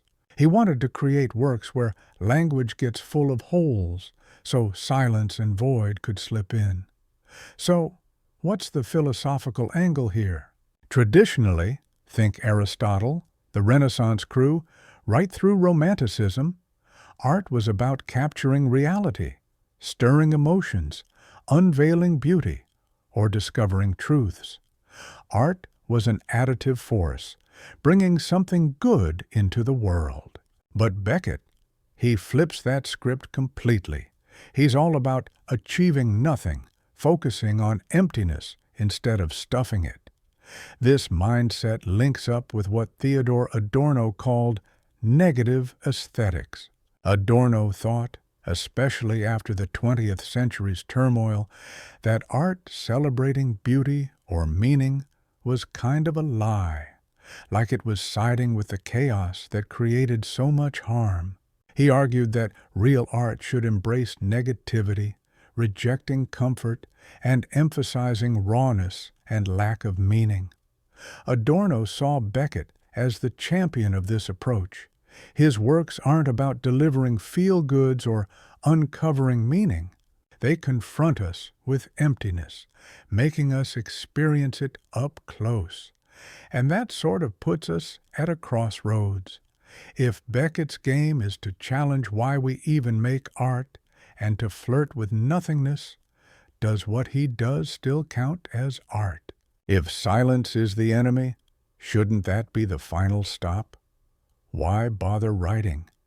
This is something Beckett struggled with, and it shows in his works too. For Beckett, though, total silence wasn't an option. To him, silence meant throwing in the towel, just giving up. But creating works that embrace failure, that's a different story. It's about keeping up the fight. The artist has to keep failing, putting out works that admit creation might just hit a wall. This perpetual striving was Beckett's motor, an obligation he just couldn't ignore. Let's dive into Beckett's process of scaling back his art, shaving it down to the essentials. Over time, his works got shorter, leaner, more sparse. Waiting for Godot almost reads like a classic compared to what came later. By the time we reach Breath, a piece lasting barely 30 seconds with just shifting lights and the sound of breathing, we've hit the peak of minimalism. So why go so bare? Normally, artistic value comes with complexity. We praise intricate plots, detailed character insights, and lush prose in novels. In painting, technical skill and complex compositions win admiration. But Beckett? He ditches all that. To him, truth isn't about layering up. It's about peeling everything away. What's unsaid carries the weight, finding truth in silence rather than a deluge of words. This idea hooks into the mystical notions of negative theology and apophatic philosophy, where you're closer to truth by negating rather than affirming. But Beckett isn't dabbling in mysticism. He's not suggesting there's an ultimate truth lurking beyond our words. He's honing in on nothingness, the core of everything. His technique's about decomposing, not aiming higher. Now, let's see how Beckett takes on genre and form. He basically tosses them upside down. Take Waiting for Godot, for instance. It's technically a play, but it totally flips the script on standard theater rules. You won't find any real action or plot progression, and the characters don't change much. In the end, you're left hanging without any conclusions. Beckett's novels do something similar. Forget the usual plots, character arcs, or themes. So why toss these rules out the window? because every storytelling style comes with its own set of beliefs about how life works and what it means. Typically, novels assume that events have reasons, characters develop, and stories unfold with purpose. By shaking things up, Beckett questions those fundamental ideas. If life doesn't follow a tidy plot, maybe our stories shouldn't either, staying truer to how life actually is. This stirs up a lot of tough questions about how we depict reality. Many art movements aiming for realism try to mirror life exactly. But what do you do if reality doesn't fit into the neat little boxes we've drawn up? Maybe being truly realistic means moving away from classic narrative methods. Beckett's work might just represent reality in this way. It mirrors life's chaos without forcing a story upon it. Some critics, though, argue that this isn't realism, but an intentional artistic choice that skews a certain perspective. Beckett zeroes in on fragmented, meaningless snippets of life, leaving plenty out, which ends up portraying a slanted view of existence. Take a peek at how Beckett uses repetition throughout his work. Scenes, lines, and actions seem to keep coming back, slightly changed each time. This repetition brings depth both visually and intellectually. On one hand, it creates a sense of stuckness, like time isn't really moving. On the other, it suggests that life is one gigantic loop, and change might be just an illusion. But in Beckett's art, repetition isn't identical each time. Every repetition is rougher, starker, and more desperate than the one before. It's a gradual unraveling, not just the same thing replaying. This ties into ideas of entropy and thermodynamics, where systems drift into disorder over time. In Beckett's artistic sphere, things get worn out, teetering towards an emptiness that's never fully reached. Now, let's tackle Beckett's complex approach to beauty. On one hand, he tosses aside conventional beauty, deliberately crafting works that are jarring, possibly even ugly or disconcerting. On another hand, his precise and minimalistic writing exudes a kind of raw beauty. But is it genuine beauty, or something entirely different from what we know about aesthetics? Some folks suggest Beckett brings a fresh kind of beauty into view, the beauty found in failure, in decline, and in confronting the void head-on. Just as some modern artists found beauty in industrial grit and urban life, Beckett finds aesthetic depth in decay and disintegration. In Beckett's work, there's an unvarnished beauty that isn't comforting or uplifting, yet it remains undeniably striking. Some people reckon that slapping the beautiful label on Beckett's work might miss the point entirely. They believe he isn't interested in creating beauty, whether conventional or otherwise. Instead, his aim is to explore something beyond traditional art definitions, something that might break art wide open and let non-art seep through. When folks admire Beckett for his aesthetics, they might inadvertently be toning down his truly radical aims. Now, let's look at Beckett's unique sense of humor. It's everywhere in his work, but it stands apart from the norm. His plays are peppered with jokes, pratfalls, and perfect comedic timing. But this humor isn't there to lighten the serious tone. If anything, it underscores the darkness, hammering home the idea that not even comedy can fully lift the weight. At the start of Endgame, there's this moment where Clove throws open the curtains to reveal Ham, who then drops a line that compares life to a game, saying, "Me to play." It's a darkly funny moment, almost as if he's shrugging at the ridiculousness of it all. This kind of humor doesn't make life any less absurd. It just makes you chuckle because, really, what else can you do?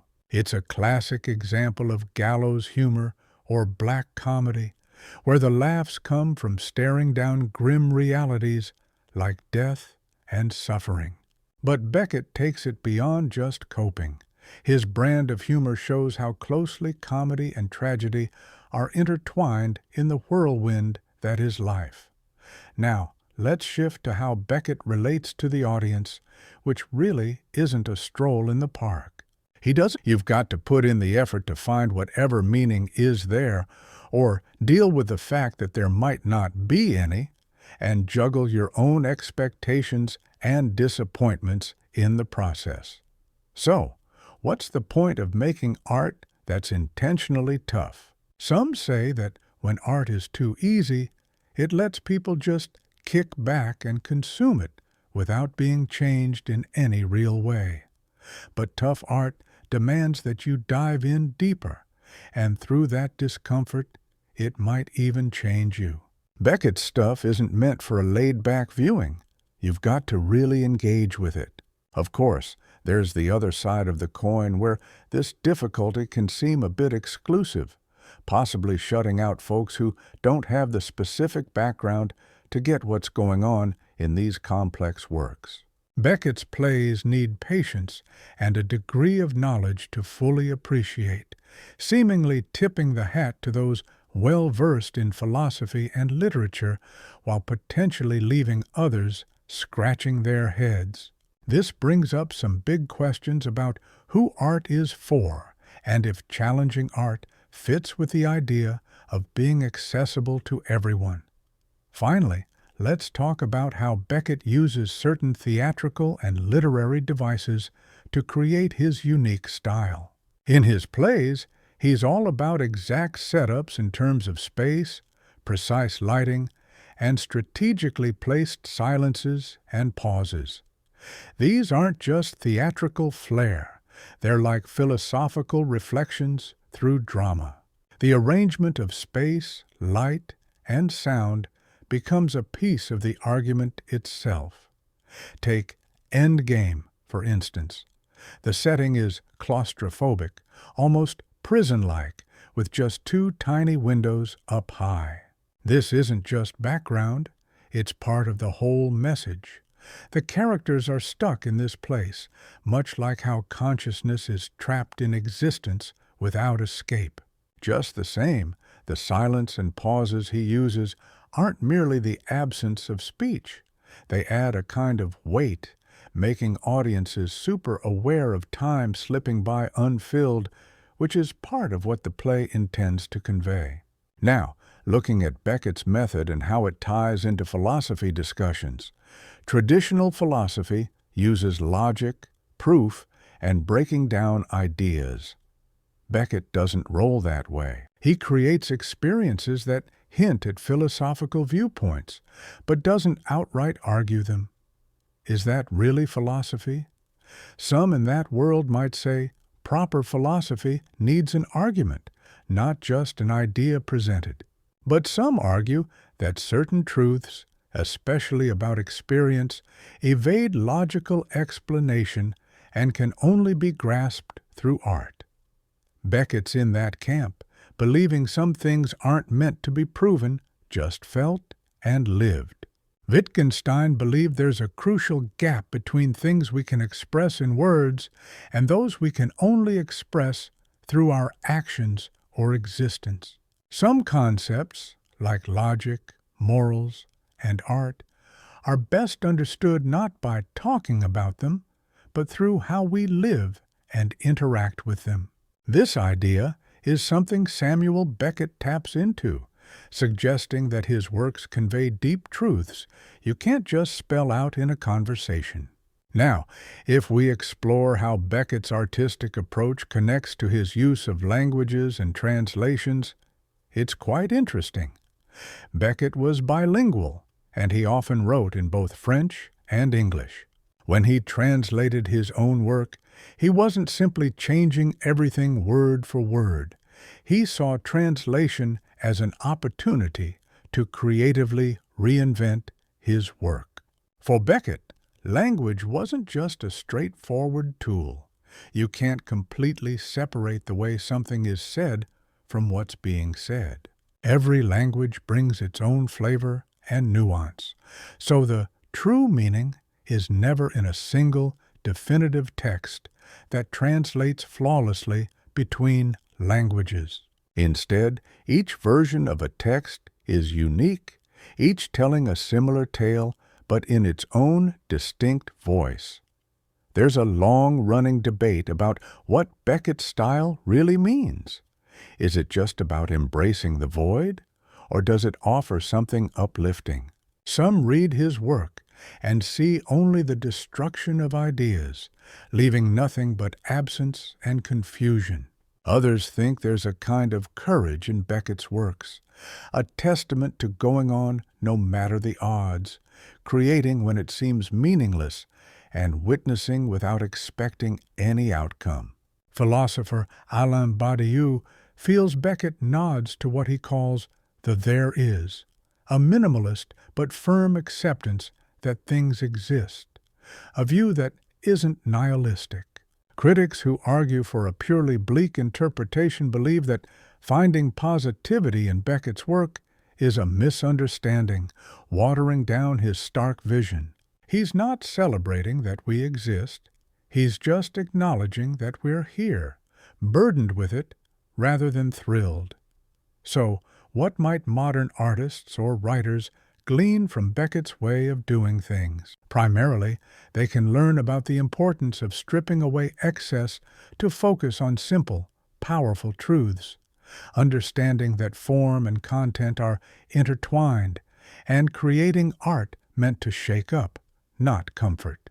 But caution is key if Beckett is your muse.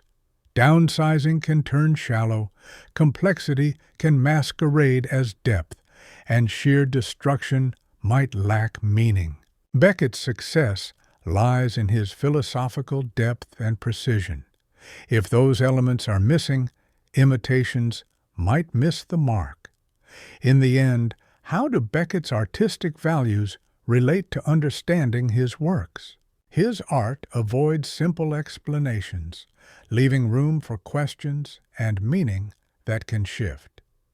This ambiguity isn't a mistake. It's essential to his message. If a work had a neat and tidy interpretation, it couldn't convey the sense of meaninglessness he's after. Yet, this presents a challenge for critics and analysts. How do you discuss works that don't want to be neatly unpacked? Many attempts to make sense of Beckett could stray into misunderstanding because he's all about defying obvious clarity. Scholars and philosophers venturing into Beckett's realm face this dilemma. Their task is to decipher the enigmatic, to translate what seems indescribable, and to articulate the silence that speaks volumes. In exploring Beckett's take on art and aesthetics, we encounter a type of art that is always wondering if it even deserves to exist or what its value really is, yet it keeps getting created. Art turns into a proof of its own flaws, an obligation with no promise of hope, a stubbornness without cause. Whether this way of approaching art makes sense or just proves to be pointless is still open to debate, but it definitely challenges the standard notions of what art is meant to be and achieve. Part 7. Beckett's Philosophy, Politics, and Society. At first glance, it might seem like Beckett is steering clear of politics altogether. He doesn't address political movements head-on, dive into economic systems, or highlight social struggles. But take a closer look, and you'll notice that his ideas are packed with political undertones, sparking loads of debate among scholars. The question everyone's asking is whether Beckett's seeming avoidance of political themes is its own kind of political statement. And if that's the case, what's he actually trying to say about the human condition through his work? To fully grasp the political nuances in Beckett's ideas, you've got to consider the historical backdrop shaping his views. He lived through 2 world wars, saw fascism take root, joined the French resistance in Wetone, and witnessed a Europe split by the Cold War. He watched as technological advancements walked hand in hand with destructive violence, spotted how rational thought led to horrific places like concentration camps, and saw civilization's dark side. This context matters to understand why Beckett might have thought diving straight into politics wouldn't help much, or might even make things worse. It's a bit like what Theodor Adorno famously remarked about how writing poetry after Auschwitz could seem barbaric. Not that Adorno thought poets should stop writing, but he was highlighting how traditional cultural approaches had fallen short, failing to prevent or confront the atrocities of the Holocaust. Beckett's writing engages with these failures, not by describing horror directly, but by crafting works that refuse comfort, recognizing how culture dropped the ball in protecting us. With this angle, Beckett's minimalist and negative approach can be seen as having a political edge. By avoiding clear moral endings, beauty, or comforting narratives, he sidesteps the cultural practices that gloss over violence.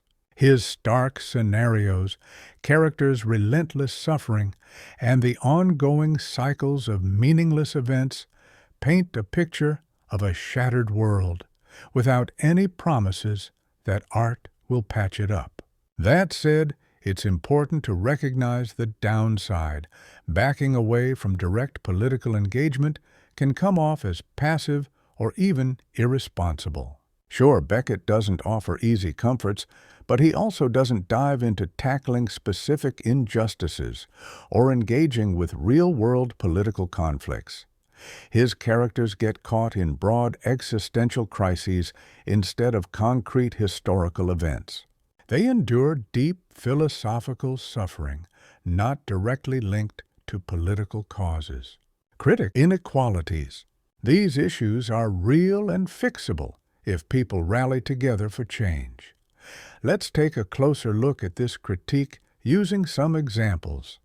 In Endgame, everything seems doomed, life hangs by a thread, and everything's falling apart. It could symbolically represent a post-apocalyptic world or a failed revolution. But Beckett leaves out the details. No history, no causes, and certainly no suggestions for what could be done differently. The political aspect is stripped away, leaving just raw existential fear. From a Marxist perspective, you could argue that by leaving out the political context, the play suggests that suffering is a natural state rather than a product of historical forces that can be changed. If misery is just part of existence, what's the point in revolution? You might as well accept it and carry on rather than fight for change. So, Beckett's supporters have a few points to make. First off, they say his work goes against the big narratives that propped up totalitarian regimes in the 20th century. Both fascists and Stalinists leaned heavily on grand tales to predict where history was heading, what was supposed to happen to everyone, and how all the pain was meant to eventually pay off. But Beckett isn't having any of that. He chucks out all those big stories, really messing with how totalitarian ideas are supposed to work. His plays lift the lid on the hollowness behind political puff and propaganda. Politicians and those with their own plans love to twist words to hide the truth and invent fake meanings.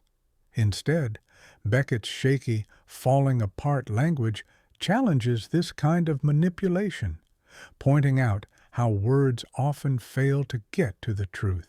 Among all the political lies, maybe staying quiet or tripping over your words is more real than slick speeches.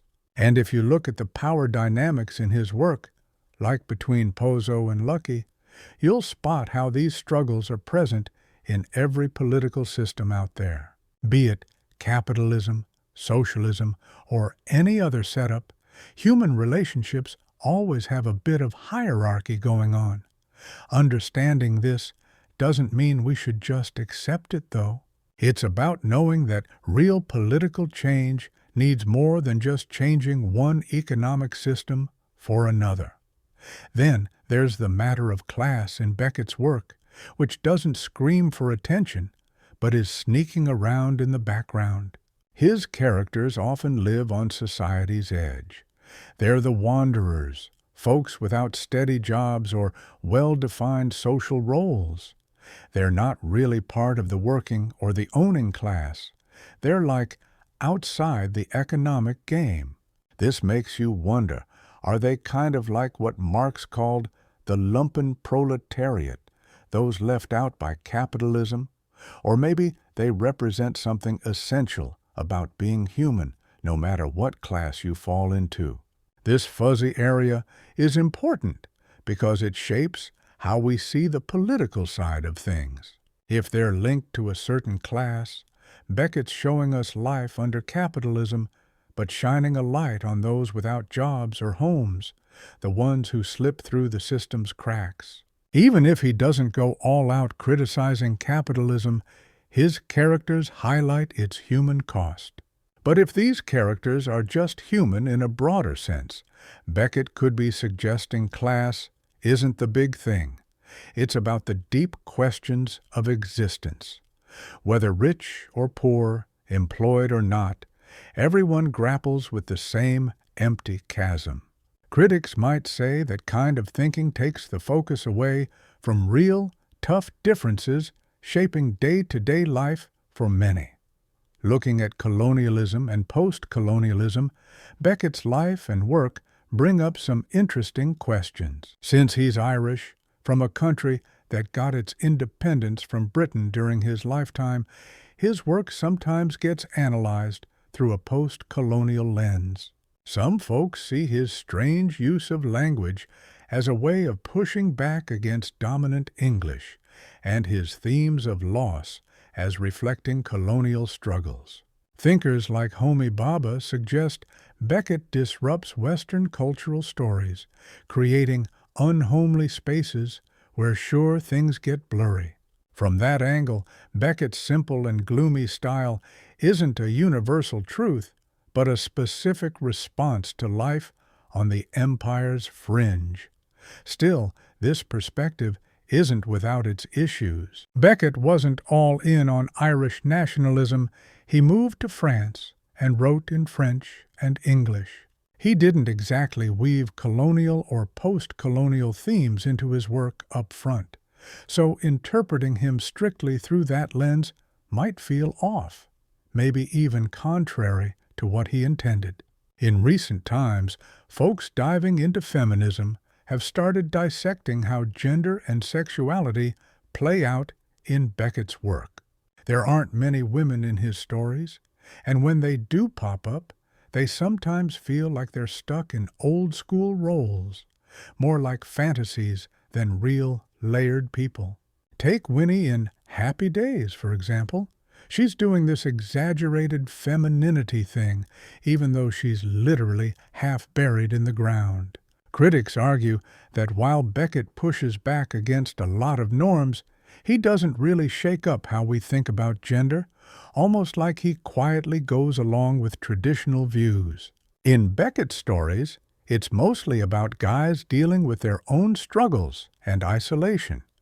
Women are often just there as objects of memory or desire, not as people with their own paths.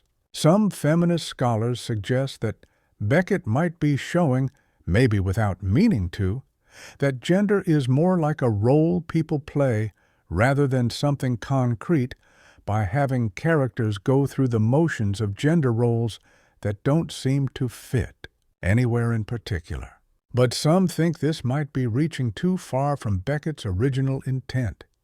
Then there's the whole idea of whether people can truly connect in Beckett's world. His characters tend to crash and burn when it comes to forming genuine bonds, which doesn't exactly bode well for politics that require teamwork and shared goals. This raises the question, is Beckett pointing out that humans just can't connect? Or is he critiquing how modern life and capitalism mess with our ability to relate? If the first is true, trying to change political systems might seem hopeless. But if it's the latter, maybe he's nudging us to fix these issues rather than saying they're beyond repair. Italian philosopher Giorgio Agamben touches on similar themes, seeing Beckett's work through the lens of bare life and a state of exception, where modern control strips people down to just their biological selves, void of rights or social importance. Beckett's characters, stripped to their cores, show how power can reduce people to mere existence, which makes his work resonate with political critique by highlighting the power that grinds people down to nothing but their bodies. Looking at Beckett alongside anarchism, some have, and it shows that anarchism aims to ditch hierarchies and favors free social arrangements. Beckett's portrayals of power in relationships seem to jab at established authority. His characters seem to float outside the usual societal roles, not really contributing to or benefiting from the system, which can be interpreted as an anarchist critique of both state and capital. They keep trudging along, disconnected from power, almost like a silent protest. But there's a hiccup in this view. Anarchists generally have some faith in humans' ability to cooperate and support each other once authority is out of the picture. Beckett's world doesn't offer up any such optimism. His characters, even when not weighed down by governments or markets, can't seem to come together. Their isolation and suffering feel more like a part of the human condition than something that can be blamed on outside forces. Let's wrap things up by taking a look at resistance and how Beckett's work might motivate it. Some folks reckon that just keeping at it, pushing on regardless of the odds, is its own kind of resistance. Think about when his characters insist they can't go on, but then do anyway. They're showing resilience in the face of overwhelming hardship. This ties into the concept of infrapolitics, where everyday acts aren't traditional political statements, but still stand against complete control. Just existing, maintaining even a bit of self-respect, and not letting oppressors claim total victory can be a political statement when things are really tough. There are some who worry, though, that making pure survival sound like resistance could be over-glorifying it, potentially discouraging people from taking part in more structured political actions. Just hanging in there isn't quite the same as actively working to change what keeps us all going. Mixing these ideas might make swallowing political setbacks a bit easier by pretending they're really victories. Now, when it comes to technology in Beckett's work, there's plenty to think about regarding its political angles. His characters mess around with things like tape players, bikes, and glasses. These doohickeys help them cope, but also tie them down, much like modern tech. While it opens up new possibilities, it also binds us. This mirrors the notion that today's tech arrives with its own collection of troubles. We lean heavily on things we can't fully control, shaping our thinking and actions without us even realizing. Beckett's characters, sort of ensnared by their own tech gadgets, might reflect our own broader tech dilemmas. Still, he's not screaming for us to ditch our devices or return to pre-tech times. In his world, technology is simply there, not particularly a blessing or a curse, just part of our reality. This muddy middle ground seems to offer a more realistic outlook than choosing either extreme. Now, let's talk about hope in politics. Hope is supposed to be a key component of political action because it's the belief in a better tomorrow that fuels change. Beckett's stories often seem to snuff out hope entirely, depicting scenarios without any easy way or happy ending. Does this mean politics doesn't stand a chance? Philosopher Simon Critchley begs to differ, suggesting Beckett's stories offer a way to engage in politics without needing to hold on to hope, acting not because victory is guaranteed, but because giving up isn't on the table. This might be more truthful than depending on optimistic forecasts that often don't play out. Yet, some argue that hope is essential to keep politics alive. Without it, everything collapses into defeat. Beckett's characters don't really rise up. They just keep going, which is hardly a guide for political action, but more like its opposite. Reflecting on how Beckett's work has been interpreted politically, people from different sides have tried to claim him as their own. During the Cold War, folks in the West saw his work as a testament to individual freedom in the face of communist uniformity. On the flip side, some Marxists believed he was highlighting the emptiness of capitalism. Neither view probably quite fits, more like trying to box Beckett into categories he wasn't really aiming for. In places like communist Eastern Europe, Beckett's plays, which didn't promote the bright future socialism promised, acted as a form of silent rebellion. They went against the enforced optimism of the authorities. Performing Godot became a quiet act of defiance. Art's political punch doesn't stay the same. It changes depending on when and where it's viewed. Beckett's messages could appear conservative in one context and radical in another. So trying to judge his political stance without understanding the setting really misses the point. His bleak and barren worlds might remind us of today's environmental problems. Think about Endgame, where everything's drying up, illustrating a world losing its ability to sustain life, with people hanging in there against all odds. Ham's need for his space to be just right, even as it crumbles, echoes our own current denial about climate change. But it's important to remember that Beckett wrote these works way before environmental issues were front-page news. Those desolate landscapes might be more about internal voids than Earth's issues, pointing to spiritual wastelands instead of ecological ones. Now, let's talk about school smarts and intellectual stuff in political settings. Beckett's characters are often well-schooled. They casually mention literature and philosophy. The twist is that all this learning hasn't really helped them find contentment or practical tools for life. This could be a commentary on modern education systems. Education is often touted as the key to freedom and a richer life. But Beckett's well-read yet tormented characters hint at a different story. Maybe, like many other things, education doesn't meet its promises, or possibly within capitalism, it serves purposes other than true enlightenment. Lastly, what political stance might Beckett's worldview support or reject? If his view is accurate, then massive political upheavals might be futile, given his belief that the human condition is unchangeable. The notion of a revolution creating a new future doesn't align with what Beckett shows us.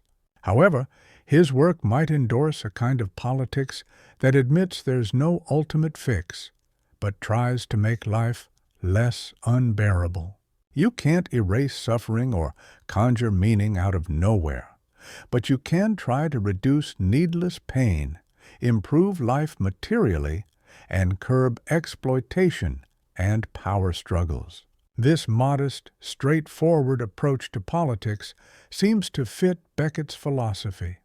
To sum it up, diving into Beckett's works reveals that his apparent distance from politics is, interestingly, quite political in itself.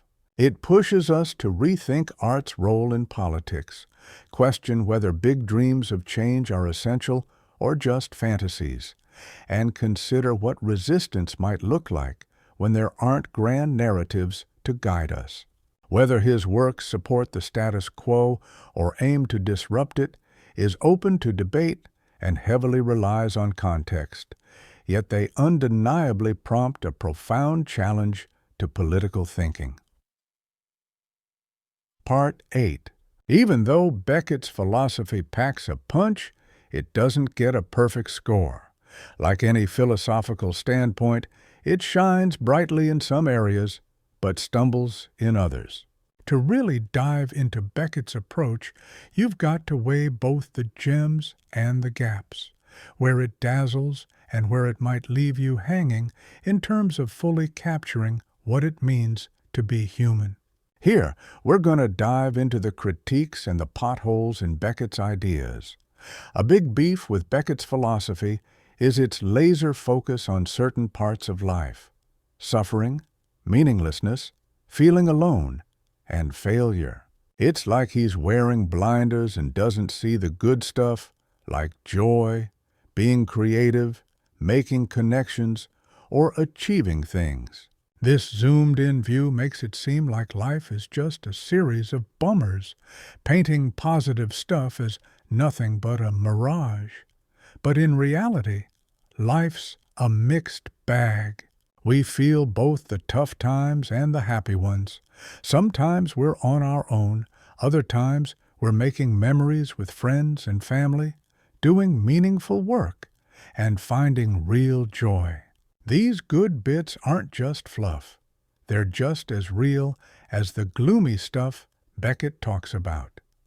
Philosopher Martha Nussbaum throws in the idea that literature should show the whole range of what makes us human.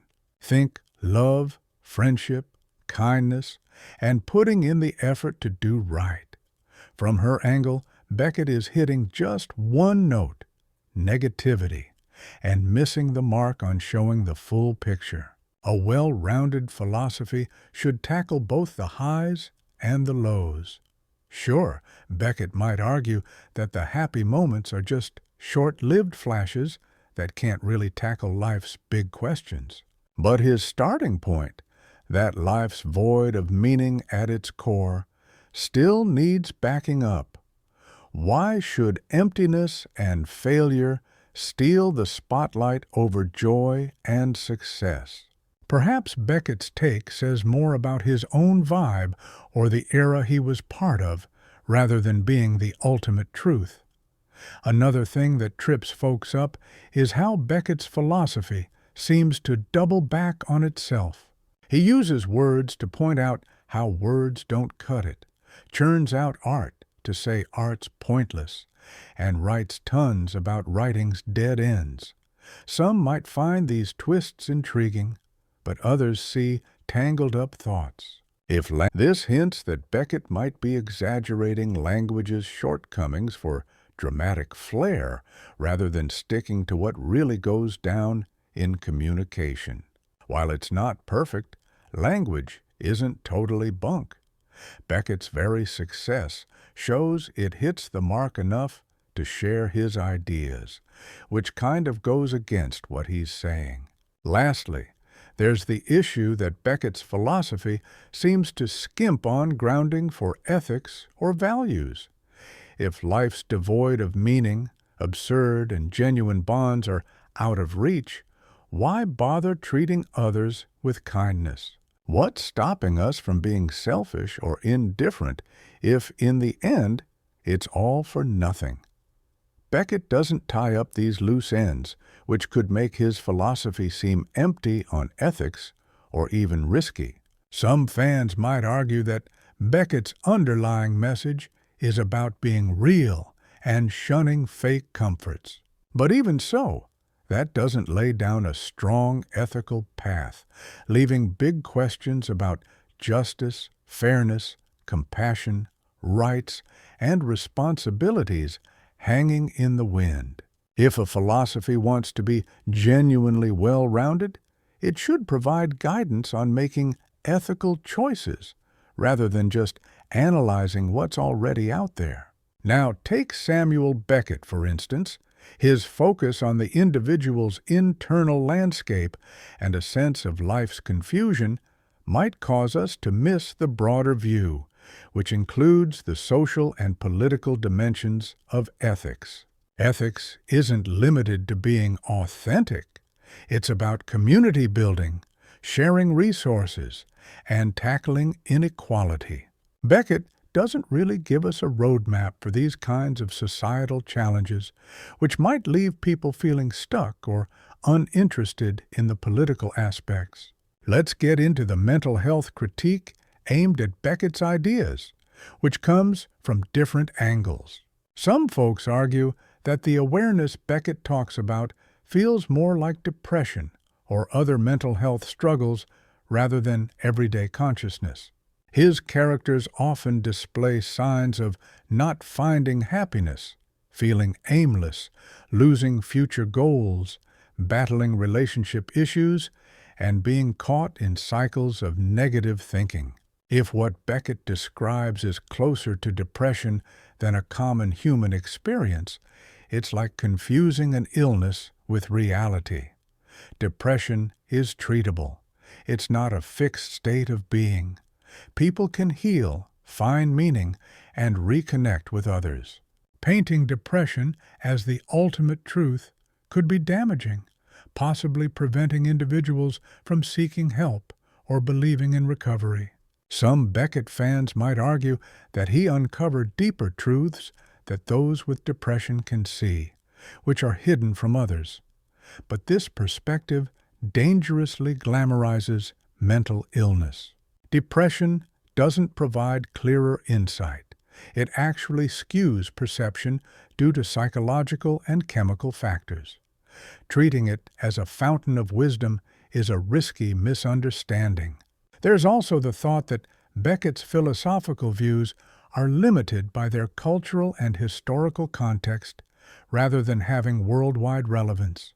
His perspective reflects the mid-20th century Europe's experiences, like the World Wars, the Holocaust, Cold War fears, the decline of religious faith, and the rise of existentialism. Seeing this specific time and place as a universal narrative about humanity doesn't hold up.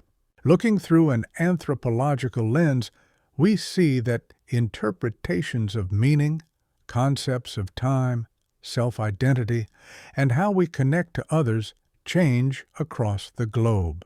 Many cultures value strong social bonds, maintain enduring traditions and ceremonies for meaning, and often see time in cyclical terms instead of a linear one. Beckett's characters, who seem lost, isolated, and confused by time, might better illustrate the existential crisis of contemporary Western culture than a global human condition. If this outlook is right, then Beckett's philosophy acts more as a reflection of modern Western dilemmas than a key to universal truths, still shedding light on today's issues, but maybe not as deeply as some of his admirers think.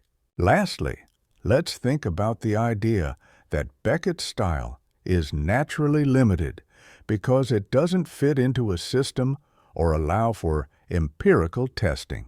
In scientific philosophy, ideas are put forward to be tested, evidence is gathered for inspection, and arguments are put up for critical debate.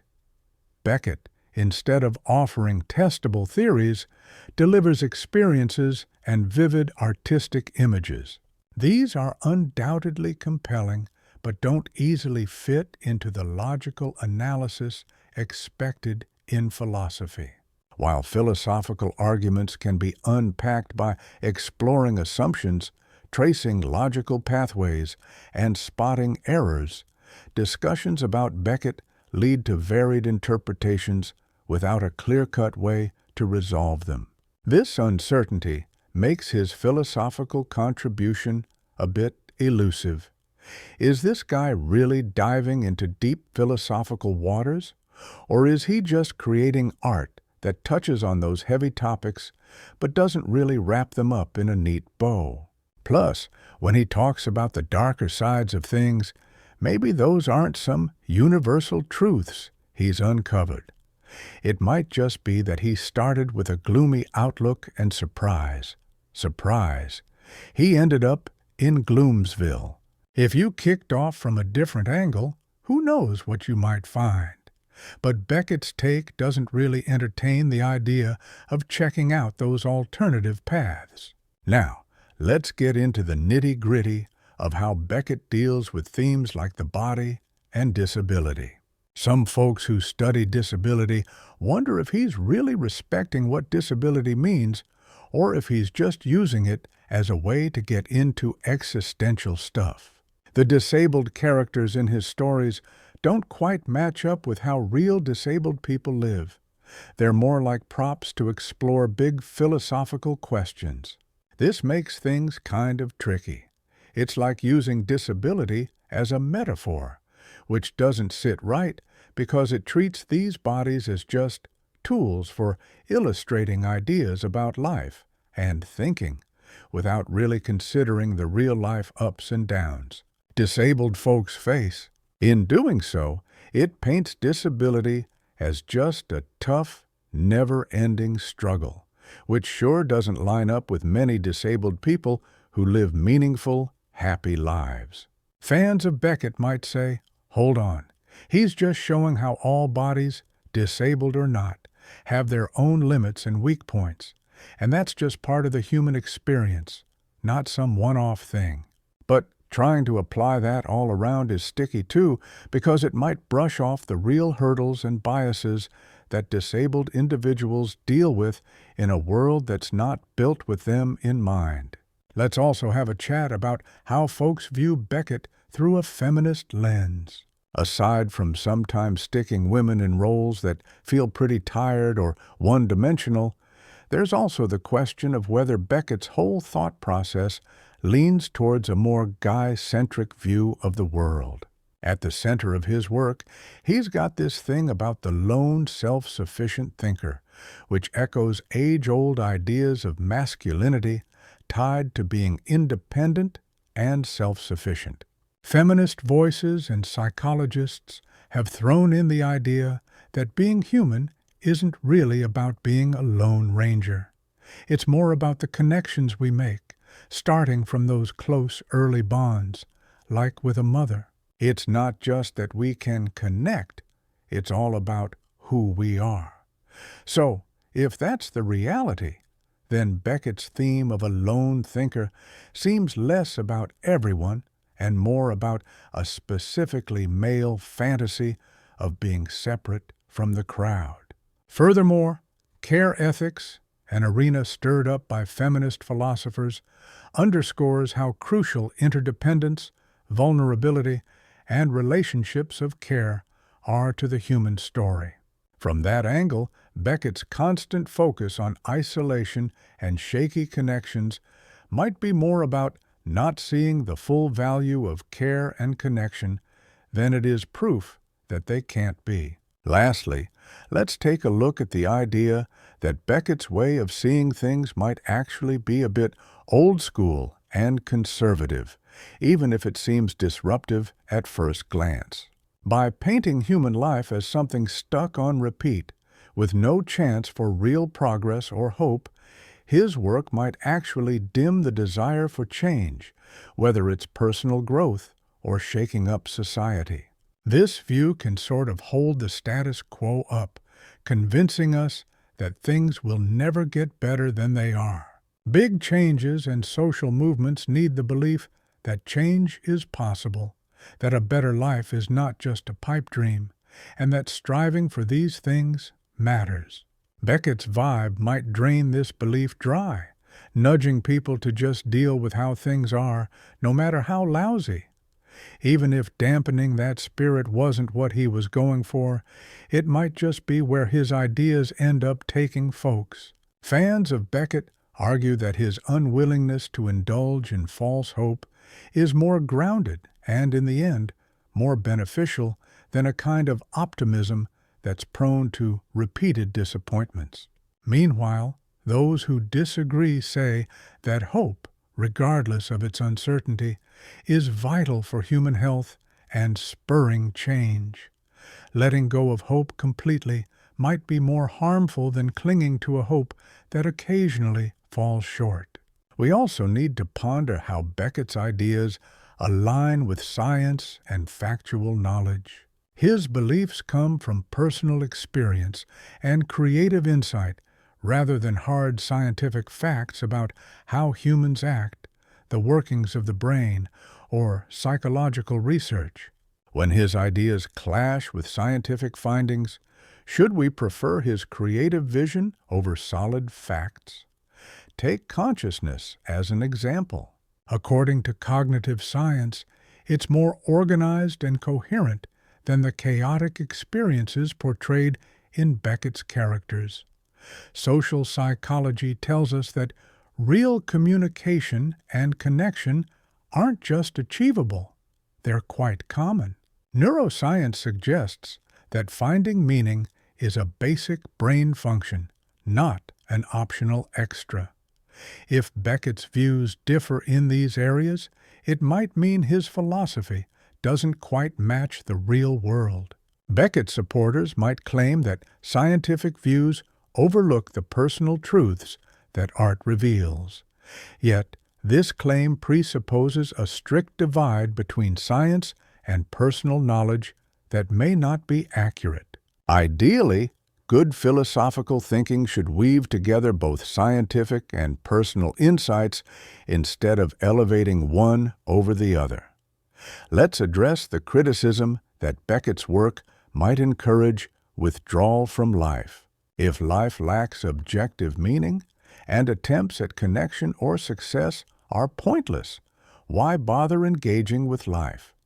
Why not just slide into doing the mere basics to get by? It's not the kind of life most people aspire to, nor is it aligned with what most moral systems suggest. Some find that engaging with Beckett's work worsens their feelings of despair or uselessness, offering no freedom or clarity. If a philosophy ends up harming more than helping folks to live well, then there's likely something off with that philosophy, regardless of its technical truth. Philosophy should enrich life, not dampen it. Those in favor might say harsh truths, though painful, are more beneficial than soothing lies. Critics argue that Beckett's so-called truths might not be truths after all, just one possible and perhaps damaging interpretation of existence. Consider the critique that Beckett tends to generalize, suggesting his views fit all humans. This can come across as philosophical overreach, acting as if one view is the universal truth while ignoring different perspectives. Indigenous philosophers, non-Western thinkers, and post-colonial critics have all pointed out Western philosophy's tendency to dress cultural assumptions as universal. Despite Beckett's unconventional spirit, he might be unintentionally feeding into this mindset. His depiction of lonely individuals in a meaningless world doesn't necessarily match how many cultures view human life. Recognizing the rich diversity of human experience frames Beckett's philosophy as just one of many viewpoints, rather than the definitive word on human existence. This doesn't wipe out his insights, but it does put them in a broader context, making them less absolute than they might seem. We really need to dive into the claim that Beckett's way of thinking doesn't offer much help when it comes to figuring out how to live our lives. Even if he's spot on about how absurd life is, where does that leave us? How do we behave in a world that seems to lack any built-in purpose?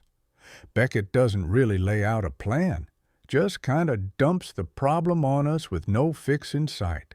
Compare this to existentialists like Sartre and Camus, who take a similar view of absurdity yet manage to throw in some positive ways for us to interact with the world.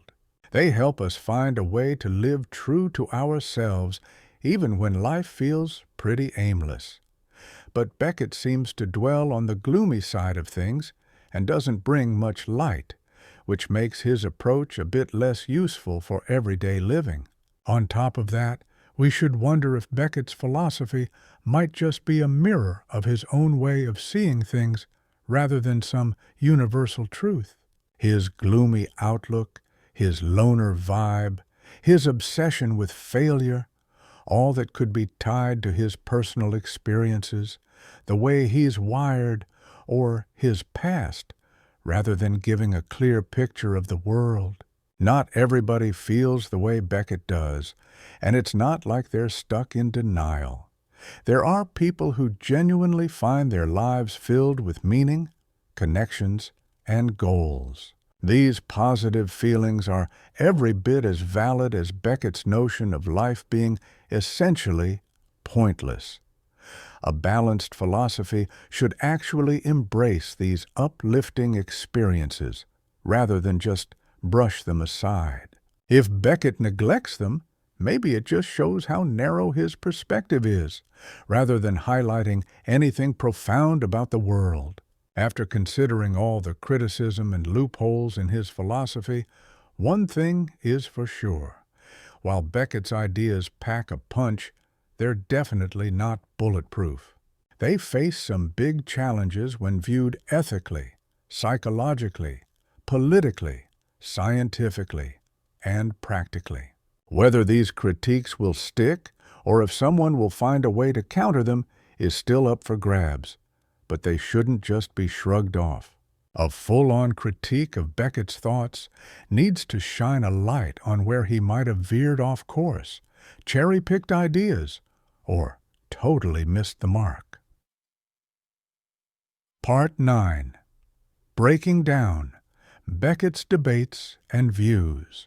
Beckett's work has kicked up quite a storm among academics, sparking big disagreements that persist even after his passing. These aren't just petty arguments. They dive deep into the core of his work's meaning, how it should be read, and what he was really trying to achieve. Checking out these debates highlights just how rich and complex his work truly is. Let's jump into the biggest question out there. Is Beckett more about the art scene or the world of philosophy? Some folks are convinced he's an artist first and foremost, saying his plays and books are pure literature, not philosophy pretending to be stories.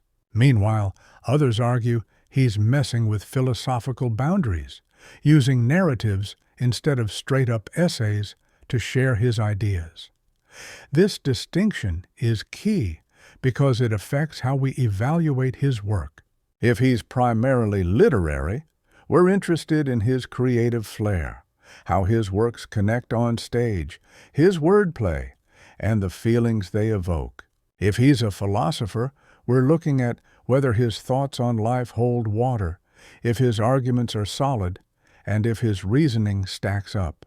Notable literary critic Hugh Kenner puts Beckett in the same league as literary giants like Joyce, Eliot, and Pound, seeing him as a modernist artist, experimenting with new forms and challenging aesthetic norms.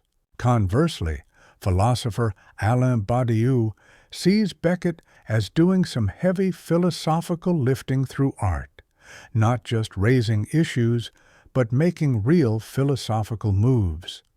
The reality is, you can't neatly box him into either category.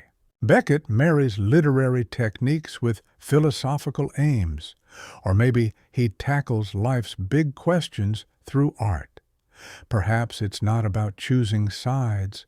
Maybe art and philosophy are sharing the same playground. Now, what about Beckett and existentialism? Is he an existentialist philosopher? That's tricky.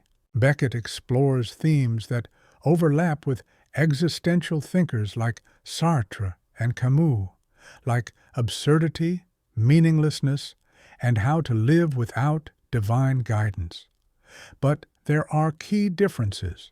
Some see him paddling through the same existential waters, but his take is unique. His characters grapple with whether to keep going, figure out a purpose, embrace meaning or lack thereof, and live either genuinely or not. Yet others believe slapping the existentialist label doesn't quite fit. Existentialism generally embraces the idea humans have the freedom to choose and create meaning. Beckett doesn't seem convinced choice matters, or that we can even tell what's real from what's fake. He might be adding an evolutionary twist to existentialism, questioning its basic principles. And what about the humanism versus anti-humanism theme around Beckett? Humanism places humans at the center, celebrating our dignity and potential. Anti-humanism challenges that, questioning our so-called specialness, the importance of consciousness, and whether our dignity and potential are more illusion than anything solid. Beckett's work gets pulled into both sides. Humanists see hope in his characters and their persistence, proof of human spirit and resistance. Meanwhile, anti-humanists see his works tearing down the notion of a stable, meaningful human identity, supporting their view that humanist beliefs miss the mark. This battle of interpretations threads throughout his work. Samuel Beckett's stories are soaked in religious symbols and themes, whether it's waiting around for Godot or throwing hints about crucifixion, purgatory, and damnation. It's all there. A theologian named Karl Barth thought Beckett might be practicing what's called negative theology. That's basically trying to find God by honing in on his absence instead of his presence. When you look at it from this angle, Beckett's stripping away of easy religious comforts clears a path for some raw, genuine spiritual vibes. His tormented characters, with redemption nowhere to be found, reflect a real spiritual awareness in a world grappling with the aftermath of the Holocaust.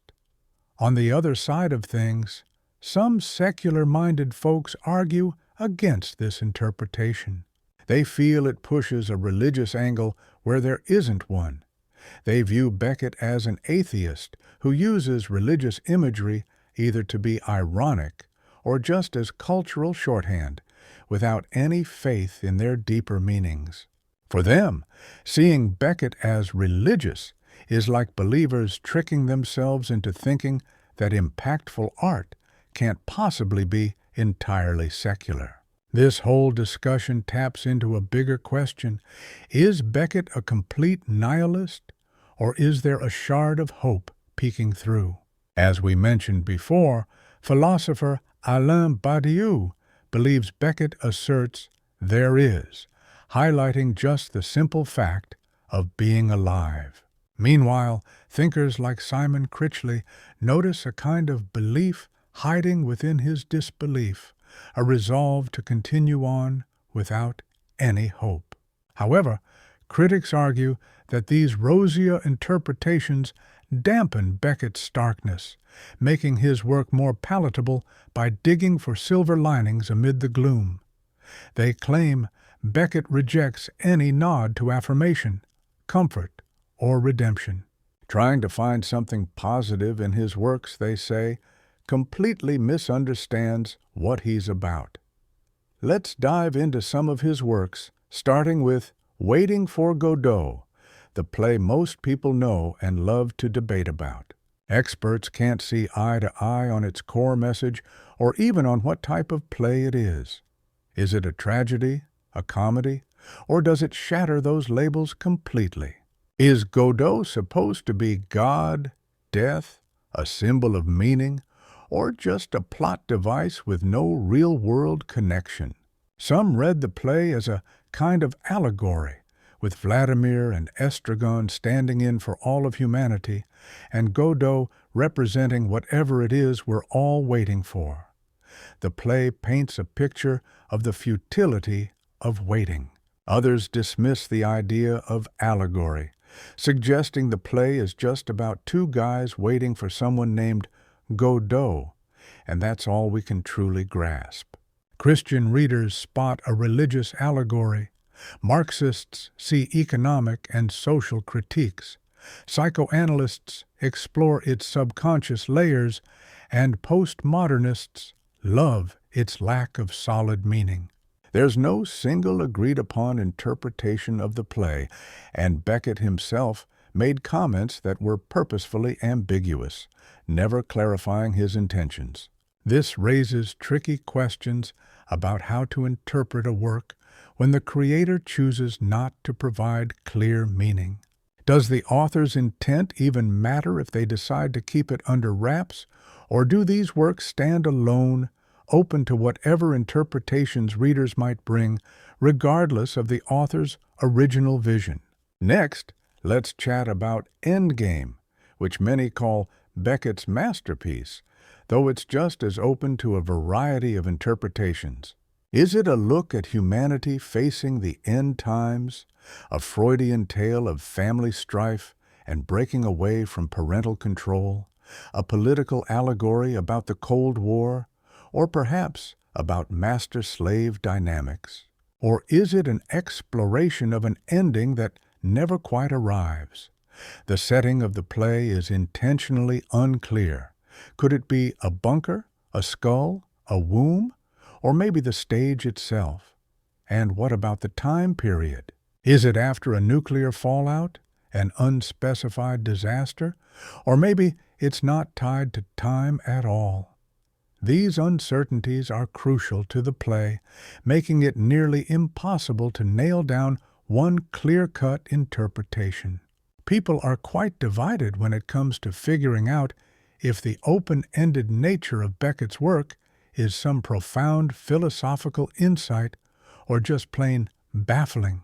Is this vagueness a comment that meanings are forever slippery, always up for interpretation, or did Beckett just not get his point across clearly, leaving everyone scratching their heads? To unpack this, we need to delve into the chatter around Beckett's later, more avant-garde plays like Not I, Footfalls, and Rockaby. These are ultra-minimalist works, reducing theater to its core components, and while some say it's Beckett's style in its purest form, others argue that it's so stripped down it loses any coherent message. There's no consensus on whether these late pieces showcase Beckett at his finest or if they merely reveal a creative burnout. Did he reach new philosophical depths by boiling things down to just a mouth speaking in the darkness, or was he simply recycling the same old ideas over and over? This ties into a larger conversation about minimalism in art. Is it progress or regression? Does doing less actually amount to more, or can it just result in, well, less? Where's the line between refining something and stripping it of all substance? Next, let's chat about the way Beckett's plays are brought to life and whether the staging reflects the message behind them. Beckett was notorious for his exacting standards. He had very specific instructions for lighting, actor placement, timing, and how performers should interpret their roles. Some directors follow his guidelines religiously, while others take liberties to inject their own flair. This raises a bigger question about who's in charge in the theater. Is Beckett's original vision the end-all be-all, or can directors take the wheel and drive their own interpretation? Die-hard Beckett fans think sticking to his notes is key to maintaining his work's core, while advocates for creative experimentation believe theater should be more flexible. But this isn't just an artistic squabble. It's a philosophical one, too. If staging is integral to the meaning, then changing a detail like lighting in Endgame doesn't just tweak the visuals, it alters the play's intended message. Moving on to Beckett's influence and his lasting imprint on literature and theater, academics clash over whether he opened new doors or led to a creative cul-de-sac. While some argue he was a pioneer who reshuffled the deck on what theater and writing could be, others think he put up barriers instead of paving ways forward. This touches on whether Beckett's distinctive voice has cornered creators into a niche that's hard to break out of. Many have tried to echo his style, but replicating Beckett's singular approach seems like an uphill battle. Did Beckett carve out a path for artistic freedom, or did he confine it? And what about the relevance of Beckett's work today? Some folks think his grim outlook fit the bill for the mid-1900s, but doesn't quite vibe with today's sensibilities. Others insist his insights into life's existential ponderings are timeless and still strike a chord. Finally, there's the question of whether Beckett fits more snugly in the modernist camp or the postmodernist one. Modernism often challenges norms while grappling with uncertain meanings, whereas postmodernism tends to celebrate absurdity and ambiguity. Where Beckett stands in this modernism versus postmodernism debate adds yet another layer to the discussion. What's undeniable is that Beckett's work continues to fuel conversations with no end in sight. People often debate where Samuel Beckett's work belongs, in the late modernist camp or the early postmodernist one. If you're more inclined towards the modernist perspective, you probably appreciate how he seriously engages with representation and meaning, steering clear of irony and leaning into tragedy. However, if you're leaning more postmodernist, you're likely to highlight his challenges to consistent meaning, his self-aware writing style, and how he questions authority. This choice is important because it influences how we perceive the political and ethical dimensions of his work. Modernism holds on to the seriousness of art despite complications, while postmodernism often opts for playful irony rather than serious intention. Determining Beckett's place can impact our interpretation of his overarching message. Then there's the debate about understanding Beckett through his life experiences. Some think his personal background isn't relevant. What matters is what's in the text. Others believe that knowing details of his life, like his relationship with his mother, mental health struggles, wartime experiences, and personal relations, can illuminate his work's deeper meanings. But there's a danger in oversimplifying his work as merely autobiographical, reducing it to just his life's narrative instead of focusing on broader human issues. Beckett himself insisted his work was about existence, not his personal story. Still, scholars argue over whether to respect his wishes or continue exploring his biography for insights. Another hot topic is how Beckett portrays gender and whether his works come off as sexist or can be framed in a feminist light. Feminist thinkers point out issues in how he depicts women and a seemingly male-centered worldview. Some argue these problems are hard to overlook, while others believe they can be addressed. There are those who think Beckett reinforces patriarchal perspectives, focusing on male narratives and sidelining women. But others see potential for feminist readings, particularly in his themes of unstable identities and showing bodies as fragile rather than dominant. This debate reflects broader questions of how to handle classic works that include problematic elements. Do we dismiss them outright, or do we find ways to appreciate their insights while acknowledging their shortcomings? Lastly, another discussion is about how Beckett's works resonate with current issues like digital technology, globalization, climate change, and new types of alienation. Some scholars argue his work anticipated these challenges and continues to be relevant as these concerns grow. Others feel his themes are tied to the mid-20th century and don't entirely translate to today's problems. There's also talk about whether our culture has come to mirror Beckett's stark outlook so much that his work no longer surprises us, but just mirrors what we already know.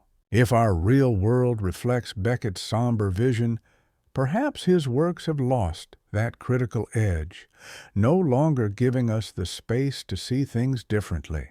Wrapping up this look into the discussion surrounding Beckett's work, it's obvious some big questions remain open and might never be fully answered.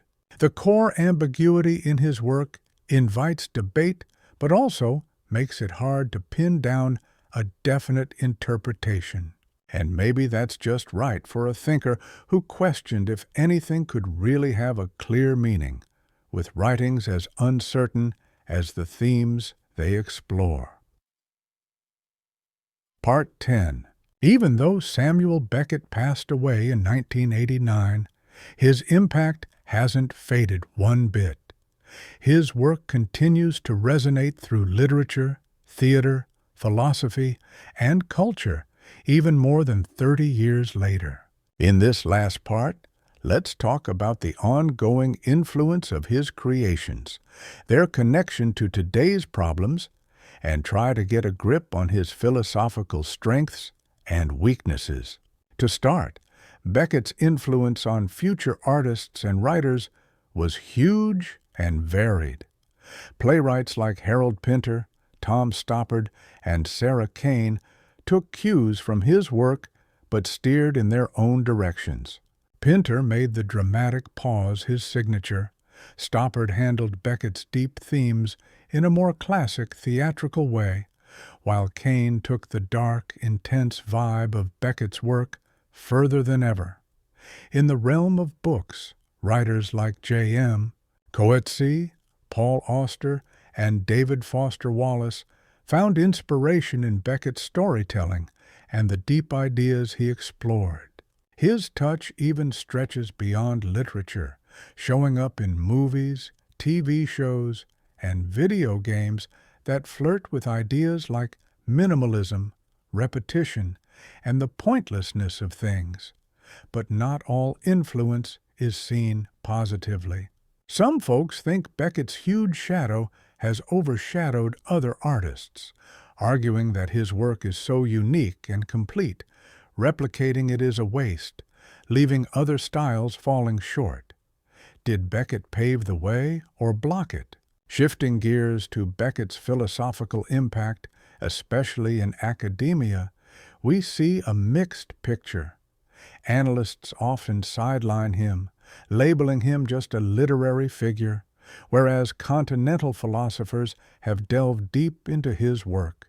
Big names like Adorno, Badiou, Deleuze, and Blanchot have explored Beckett's contribution to phenomenology, existentialism, post-structuralism, and ideas on finitude or radical negativity. His ideas about language, identity, the flow of time, the body, and our limits in understanding have sparked wide discussion. Yet, Beckett's works haven't fully penetrated mainstream analytic philosophy circles, highlighting a rift between different philosophical traditions. This raises questions about how we classify philosophy and who decides. If many see Beckett's work as a light on life's truths and important philosophical discussions, maybe it's time to regard him as a crucial philosopher, whether or not he adhered to classic philosophical norms. Lastly, let's see how Beckett speaks to our modern existential and psychological issues. Early in the 21st century, many people's feelings and experiences line up with Beckett's views. Life often feels aimless. We struggle with true connections despite constant contact, feel time slipping by without big changes, and question stories of progress and meaning. The term Beckettian now describes situations filled with absurdity, meaninglessness, and repetitive monotony. If someone calls a job Beckettian, it means it's full of pointless routine, and in relationships, it points to a lack of deep connection or satisfaction. This can mean Beckett predicted or tapped into parts of today's experiences, suggesting his mid-20th century lens might actually depict our early 21st century world quite well. Or it could be we're seeing our modern concerns mirrored back in his works, interpreting them through today's challenges rather than timeless truths. All right, let's talk about how Beckett's thoughts and works tie into the political and social landscape of today. We're living in a time where climate change, shaky political systems, and widening inequality seem to dominate our concerns. In this context, Beckett's rather grim take on a world without much hope might either hit the nail on the head for some or feel overwhelmingly bleak and a bit immobilizing. There's a camp of activists and politically engaged folks who find value in Beckett's perspective. They believe it can inspire a form of politics that's grounded in the here and now, pushing forward even when victory isn't definite and triumph feels far away. This kind of stubborn resolve could arguably sustain momentum more effectively than naive optimism that sets people up for disappointment. On the other hand, some argue that what we really need now is hope and collective effort, especially with big challenges like climate change.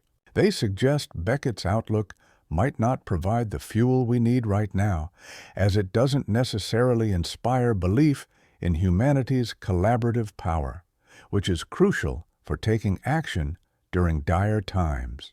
Now, when we switch gears to technological topics like AI, you'll find Beckett has touched on themes around consciousness, identity, and what it means to be a self, ideas that strangely resonate with today's debates over AI and its relation to human thought. If consciousness is as fragmented and hazy as Beckett paints it, perhaps the boundary between human and machine intelligence isn't as distinct as we assume. His depiction of characters who move through life without a clear purpose or understanding also reminds us of how we imagine AI functioning, processing tasks without genuine self-awareness. The way his characters talk without knowing who's listening or even who's speaking plays into discussions about whether a sense of self is necessary for consciousness. Yet, linking Beckett's musings too closely with AI issues could bring in philosophical biases that might need reevaluation. If AI ever gains consciousness, it could diverge from the troubled human consciousness Beckett explores, necessitating completely new frameworks for understanding. Then, there's the matter of finding meaning and value in today's secular societies. With traditional religious beliefs fading in many cultures, the hunt for meaning without a higher power feels increasingly urgent. Beckett's work could either guide us toward building secular meaning or highlight just how tough that road is. Some secular humanists believe it's possible to find purpose through relationships, creative endeavors, ethical commitments, and contributing to larger causes. Beckett, on the other hand, prompts us to question if these are legitimate or comforting illusions. If Beckett's take is accurate, then secular humanism might need a deeper rethinking than its champions currently believe. Alternatively, Beckett might be suggesting his own form of secular belief, finding value in directly confronting life's emptiness without seeking solace. This idea frames his philosophy not as the pinnacle of secular thought, but as one of many paths it could take. Wrapping all these thoughts together, Beckett's examination of absurdity, language, time, bodies, relationships, art, politics, and everything in between. Is there a distinct philosophical stance there, or simply a series of interconnected ideas? At the core of Beckett's worldview is the notion that human life is riddled with a deep gap between what we yearn for and what we can actually achieve.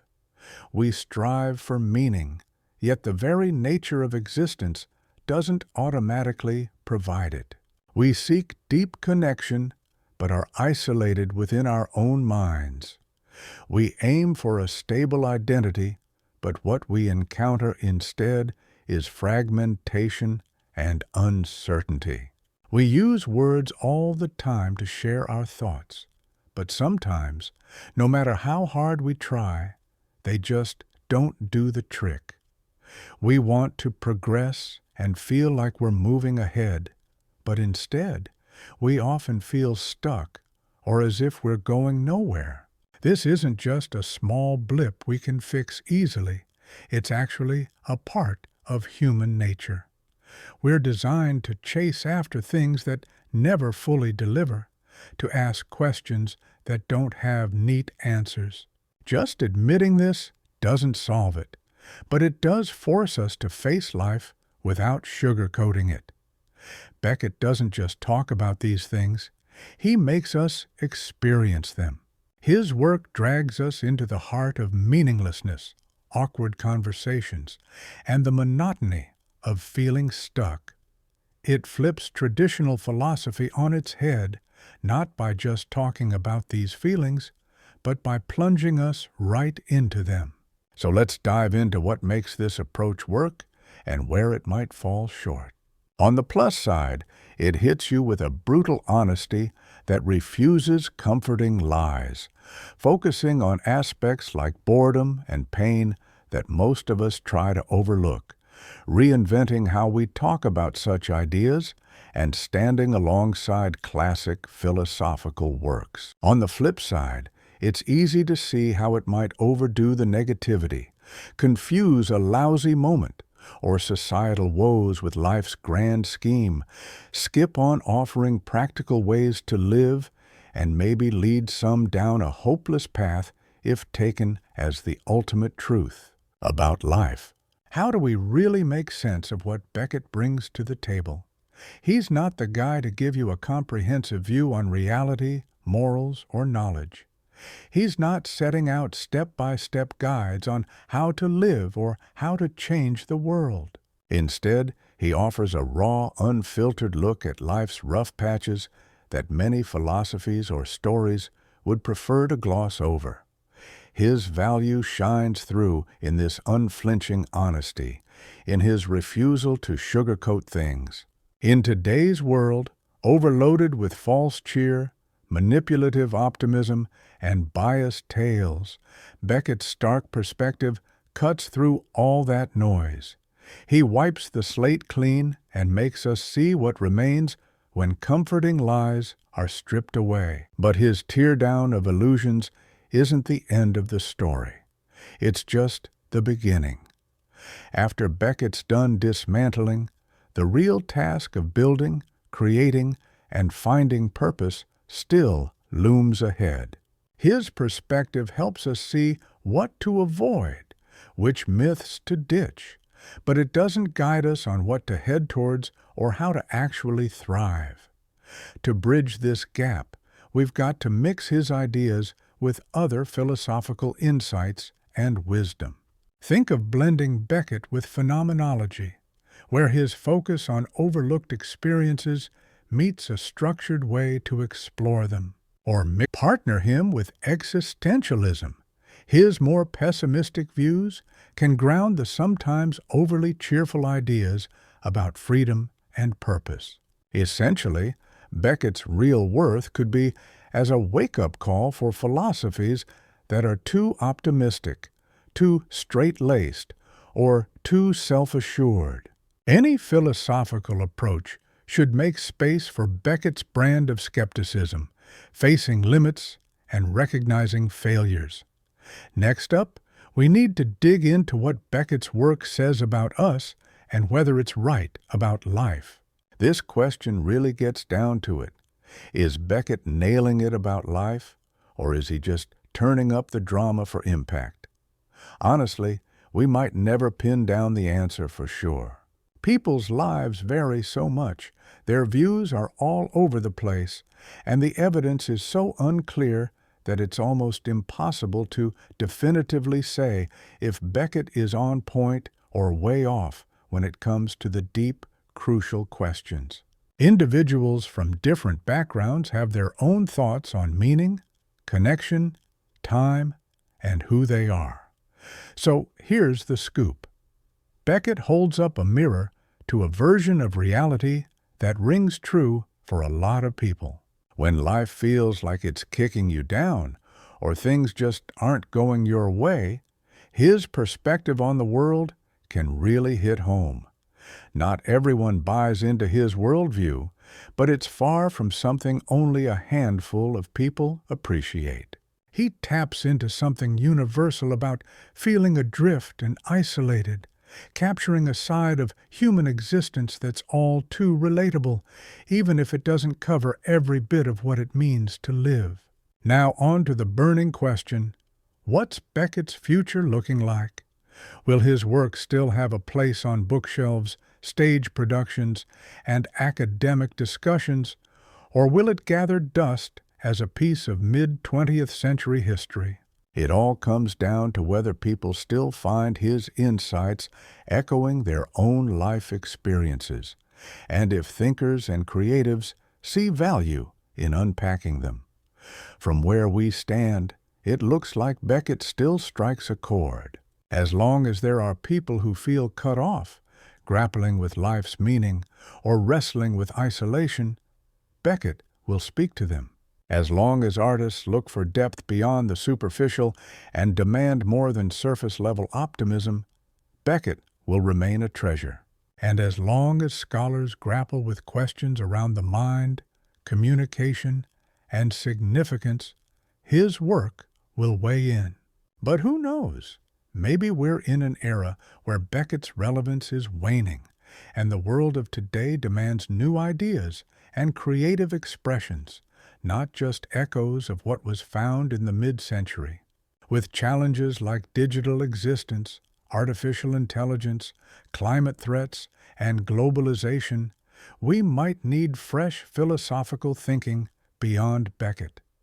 But let's be real, predicting Beckett's long-term staying power is tricky.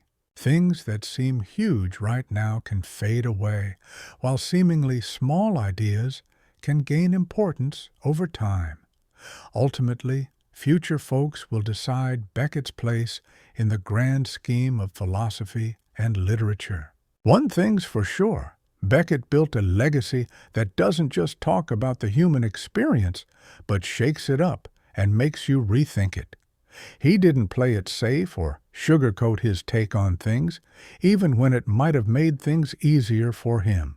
Whether his philosophy holds the ultimate truth, just a piece of it, or misses the mark, it's definitely earned its place in the conversation about human experience. Diving into Beckett's universe isn't about finding comfort, but about gaining deeper understanding, something that more straightforward philosophies might not provide. He throws questions at us that we can't avoid, even if we don't quite know how to answer them yet. To sum it up, Samuel Beckett is like the philosopher who doesn't pull punches. He cuts through fake narratives, dismisses false promises, and calls out connections that don't hold up, as well as painting over grim realities. His act of saying no isn't an endpoint in philosophy, but a necessary pause, a space where genuine meaning can start to build. We don't have to embrace everything he suggests, but it'd be a mistake to ignore it. His perspective demands we pay attention and engage deeply, pushing us to challenge our comfortable beliefs. Only through that challenge can we craft philosophical views that have wrestled with the hardest questions and passed through intense scrutiny. Beckett's biggest win might be stripping philosophy down to its essence, taking away all the fancy trappings so we can face life head-on. It's a raw form of philosophy that doesn't promise comfort or follow strict rules, yet it endures. And in a world that feels more and more like the one he envisioned, this philosophy of perseverance might just be the thing we need. We've reached the end of our deep dive into Samuel Beckett's mind and beliefs. It was quite a ride exploring his major concepts, the philosophies he interacted with, his political viewpoints, and the main points people criticize about his work. We've also looked at how he's been discussed in the academic world and the lasting mark he's left. Throughout this journey, we've aimed to keep things honest, fully acknowledging both the brilliance and limitations of his vision. While his philosophy doesn't offer comfort or neat answers, it's significant and confronts anyone who genuinely thinks about human existence with questions that are hard to ignore.